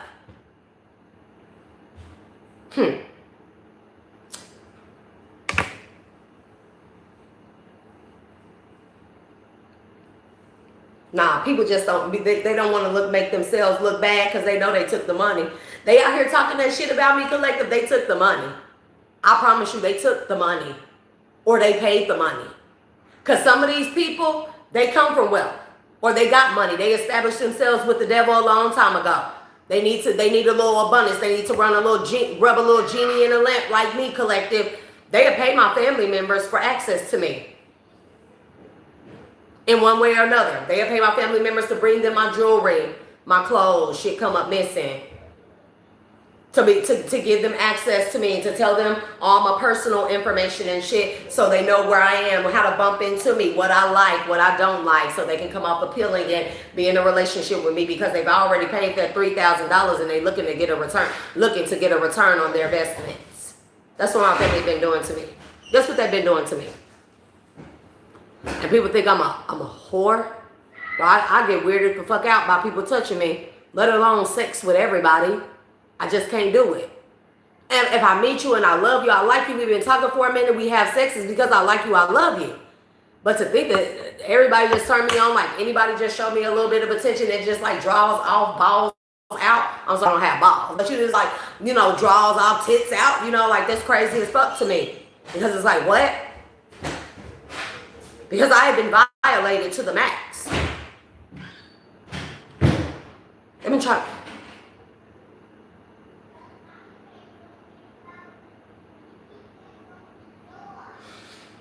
I've been violated to the max. Some people, they go through sexual trauma and abuse and they turn out to be very promiscuous.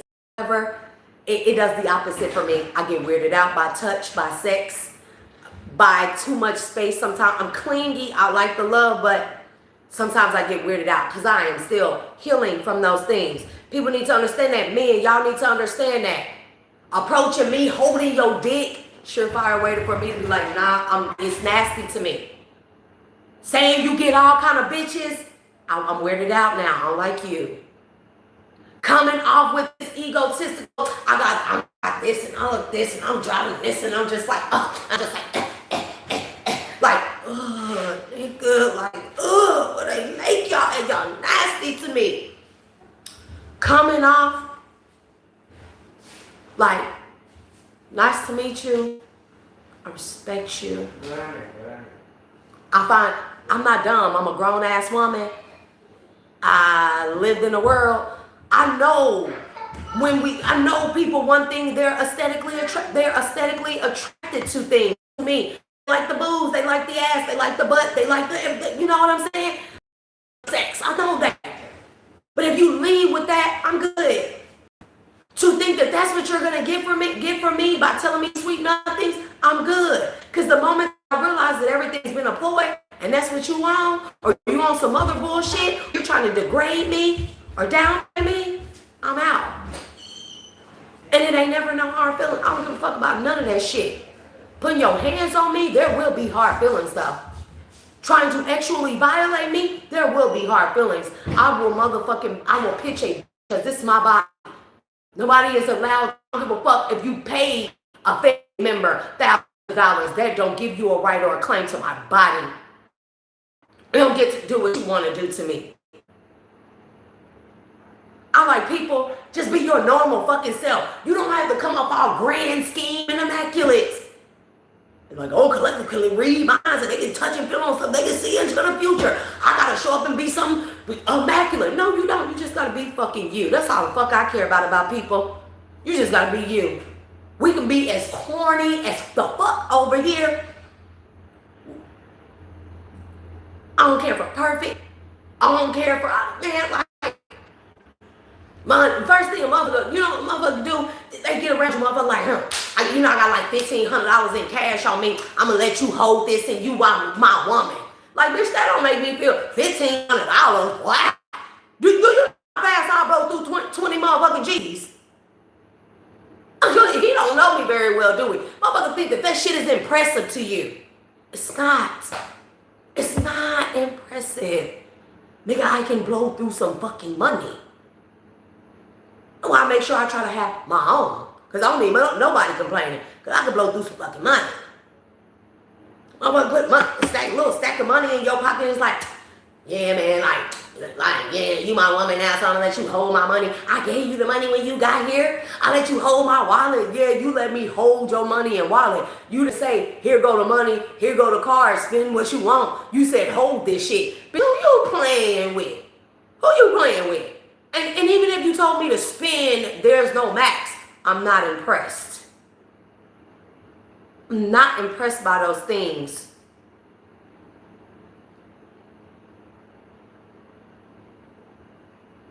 You buy me flowers? No, I've never really been bought flowers by nobody. It does make me feel really good that somebody go and buy me flowers. Yes. Makes me feel really good. I damn near melt at the smallest things. The fact that somebody even consider me. And like, bro, I will fucking cry. I am a simp in that way. Very grateful for anybody that fucking just support me. That's what people think I'm playing when I say that. Very grateful.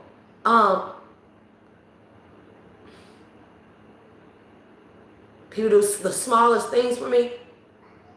It means a lot. That don't mean that I'm finna drop trout. If you know what I'm talking about. That don't mean I'm finna drop the trout. Your drawers, your britches. You know, that don't mean that.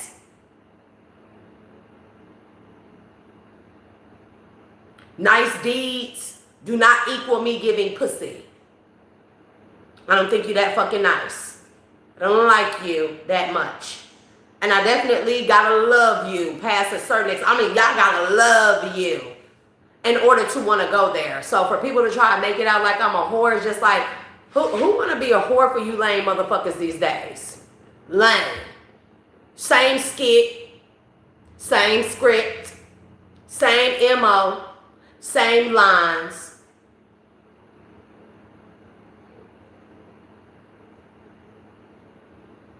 Nobody wants that shit. Nobody wants that shit. I'm not a whore. I don't like being touched, bro. I've been overly violated. Overly violated. Overly disrespected. Overly brutalized. Traumatized is not really a word. I've overused that word. It's overstated. It's welcome. Brutalized. That's what we're going to call this shit now. Everything that happens to me, starting from April, moving forward, from March, moving forward, is brutalized. It's inhumane. That's what it's being done to me. Inhumane brutalization.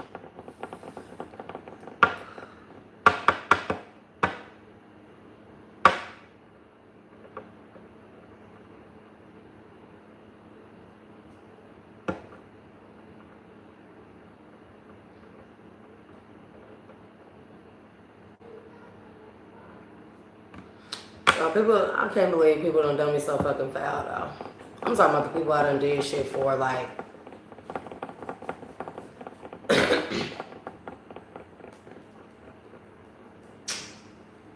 So yeah, that was part one of my whistleblowing. There's more. It's definitely more. I'm trying to figure out how. Because everybody ain't gonna be able to handle what I say. And these aren't just speculations. These are shit that I'm gonna share with collective that has happened to me, been going on with me, but some people not gonna be able to stomach it.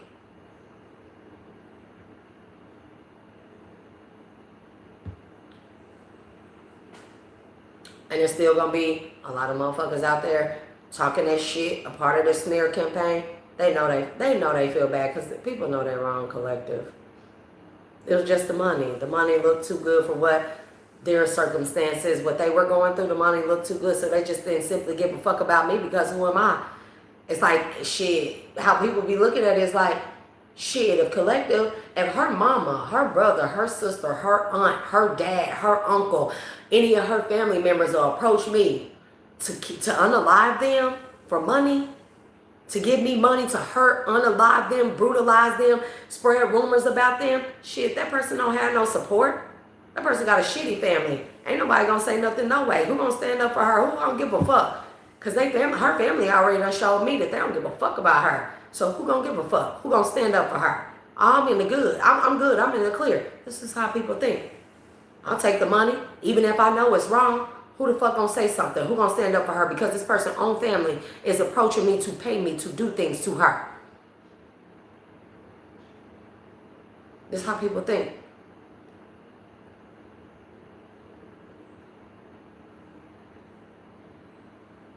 Then they be loud and dumb about the bullshit that they do and try to make it seem like it's me. Baby, I'll show y'all the parts that's me. I don't give a fuck.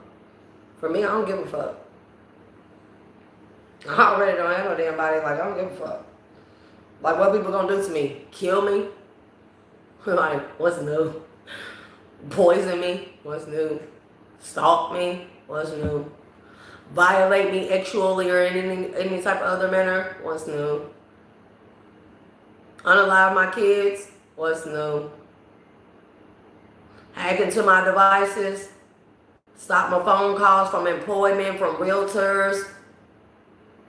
Block my employment applications? What's new? It's like, what's new? What people gonna do to me? So you really stop giving a fuck. You say any fucking thing. I'm gonna say anything. I'm gonna tell y'all everything. All the gruesome, dirty, ugly people don't want you to know. That these people don't want you to know. Yeah, they tried to cut my life then. I'm gonna go ahead and get off. But I'm gonna be alive tonight, tomorrow, to finish telling the shit. As long as stuff is sold, right now, like I said, for anybody that would like to donate, send supers, y'all. If you do the supers on here, they go to, if anybody know anything about that, they go to like your Google AdSense account, or they go to your YouTube account that's connected to your Google AdSense, and you know you have to verify your address, your ID, your identification. You have to do the little tax forms and shit. I did all that shit. But to verify my address that's on my license, they sent out that authorization code, that PIN code, to that other address, to this address. I have not gotten one of them.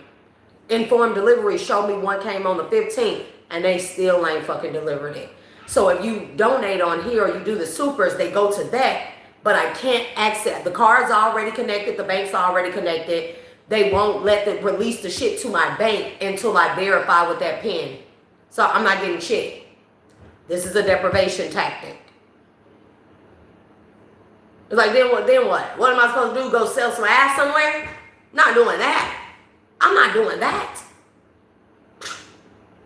God always make a way for me. God always make a way for me. I love y'all. And I'm really y'all. Back to your respective places until next time. But if you are going through anything, you thought you were crazy, you're not. This shit really happening. I'm not in witness protection. I'm going to say that again. I ain't agreed to. I'm not under witness protection. And people saying that they lying. They are lying. I'm not under witness protection. It don't even make sense. It don't even make sense that I would be here going through this like this and be under witness protection. No, I'm talking about these people doing something to this water in this house. For real, for real. I'm not under no fucking witness protection. I disagree. I can decline witness protection. Motherfucker want me to be a state's witness? Get your own fucking witness, niggas. Get your own fucking witness. Nobody's witness protection. I want my money. I want. And I'll handle the rest. Because if I look alone in person, I have a spiritual army behind that will fuck some shit up on a global scale. People better believe that shit. I got supernatural beings and energies, colleagues that's out here fucking shit up. The Galactic Council, that's the witness protection. I'm under the God, the Most High God Source. Divine Mother, I'm under their witness protection as their child. Nobody claimed me here on the earth. Nobody protected me.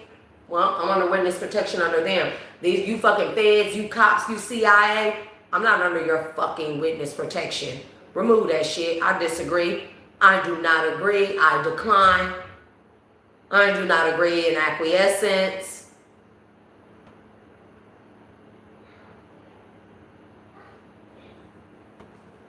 And I'll be back, collective.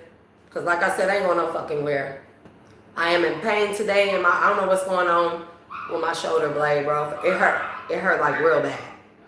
Like real bad. But that's that chip. That's how they ramp it up. Like, oh, you talk, they turn the chip up, the pain, and it becomes unbearable. You wonder where body aches and pains come from? Probably got a chip in you and they turn it up. I'm not the only person. There are many whistleblowers that have talked about this shit, bro, and they disappeared or they were unalive. I'm telling y'all. Yep. So until then, these kids still up. I'm going to see what they doing. I got on my big shirt, t-shirt. I'm going to say, I was gonna not wear pants, little pajama pants, and y'all. Anyways, collective, I love y'all for supporting me. Okay, keep coming back, keep checking on your girl, making sure I'm gonna be all right. I'm gonna be all right. I'm gonna make it through this next. I don't know what they would call it, a ritual. The deprivation. This is a military tactic. They use military tactics and weapons on me all the time. Like I'm gonna show y'all. Like in my other house, if anybody watched any of my videos, you would see my light bulbs like that.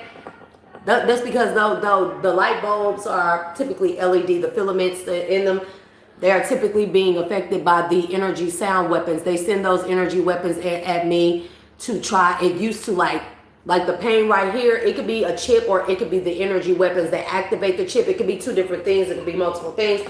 But these are frequency weapons that they use on people like me.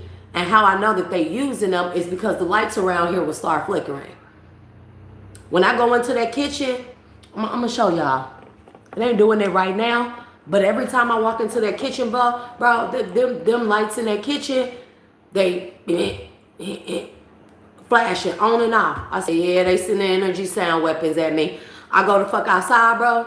The street light, it do the same thing. That's how I know they send this energy sound weapons at me, bro.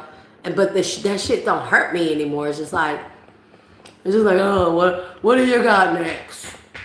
So right now I'm in pain. I don't know if this is a new one. It's probably that Group C fiber thing that they showed me that how they were using, because I guess Group A, and mind you, I'm really reading this shit. I really wrote this shit, collective. Like I'm really,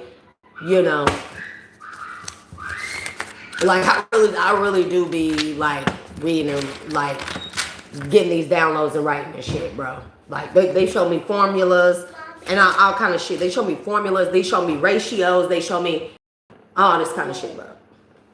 Yeah.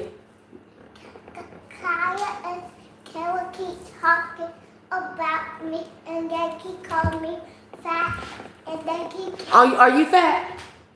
Caleb, you know how I feel about the name calling, especially calling people ugly or fat. You know I don't like that. They know I don't like playing like that. Even if they just joking, I don't like that. I do not allow my kids to play like that. You don't call each other stupid, fat, ugly. You don't call each other that, bro. I let him know because he's 14 and she's 7. Like that affects kids.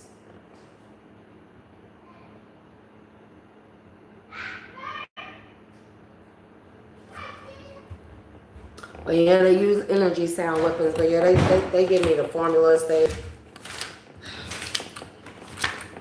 They want me to help repair Group C fibers. That's what they told me.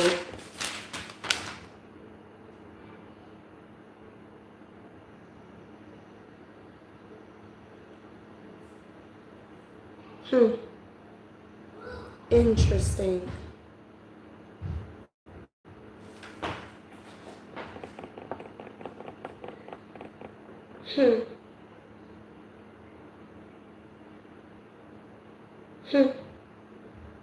Interesting.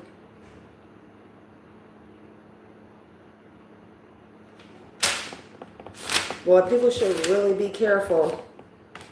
They forget what the fuck they write down in your shit when you're around them. Because I didn't even know that was in there.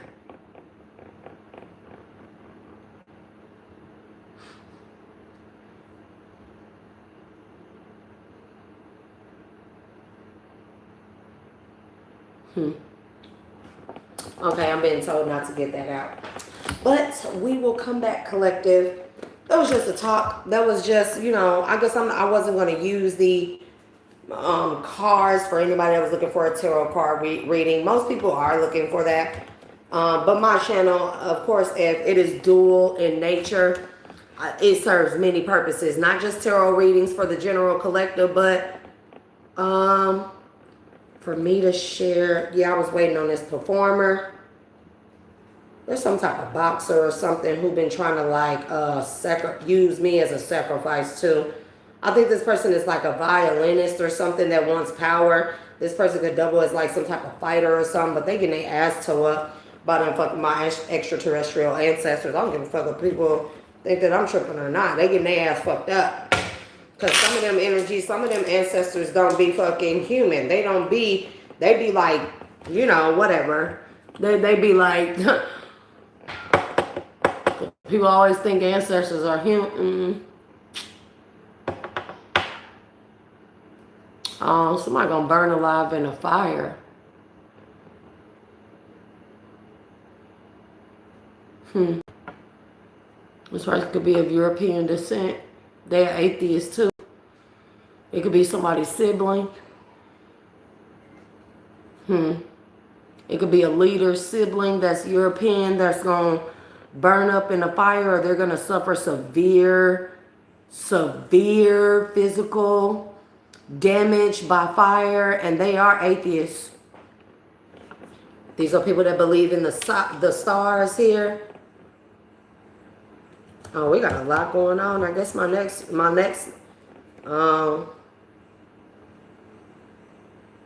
this is a female I'm talking about too, a female sibling. She's a widow. Her husband was from the Middle East. Interesting.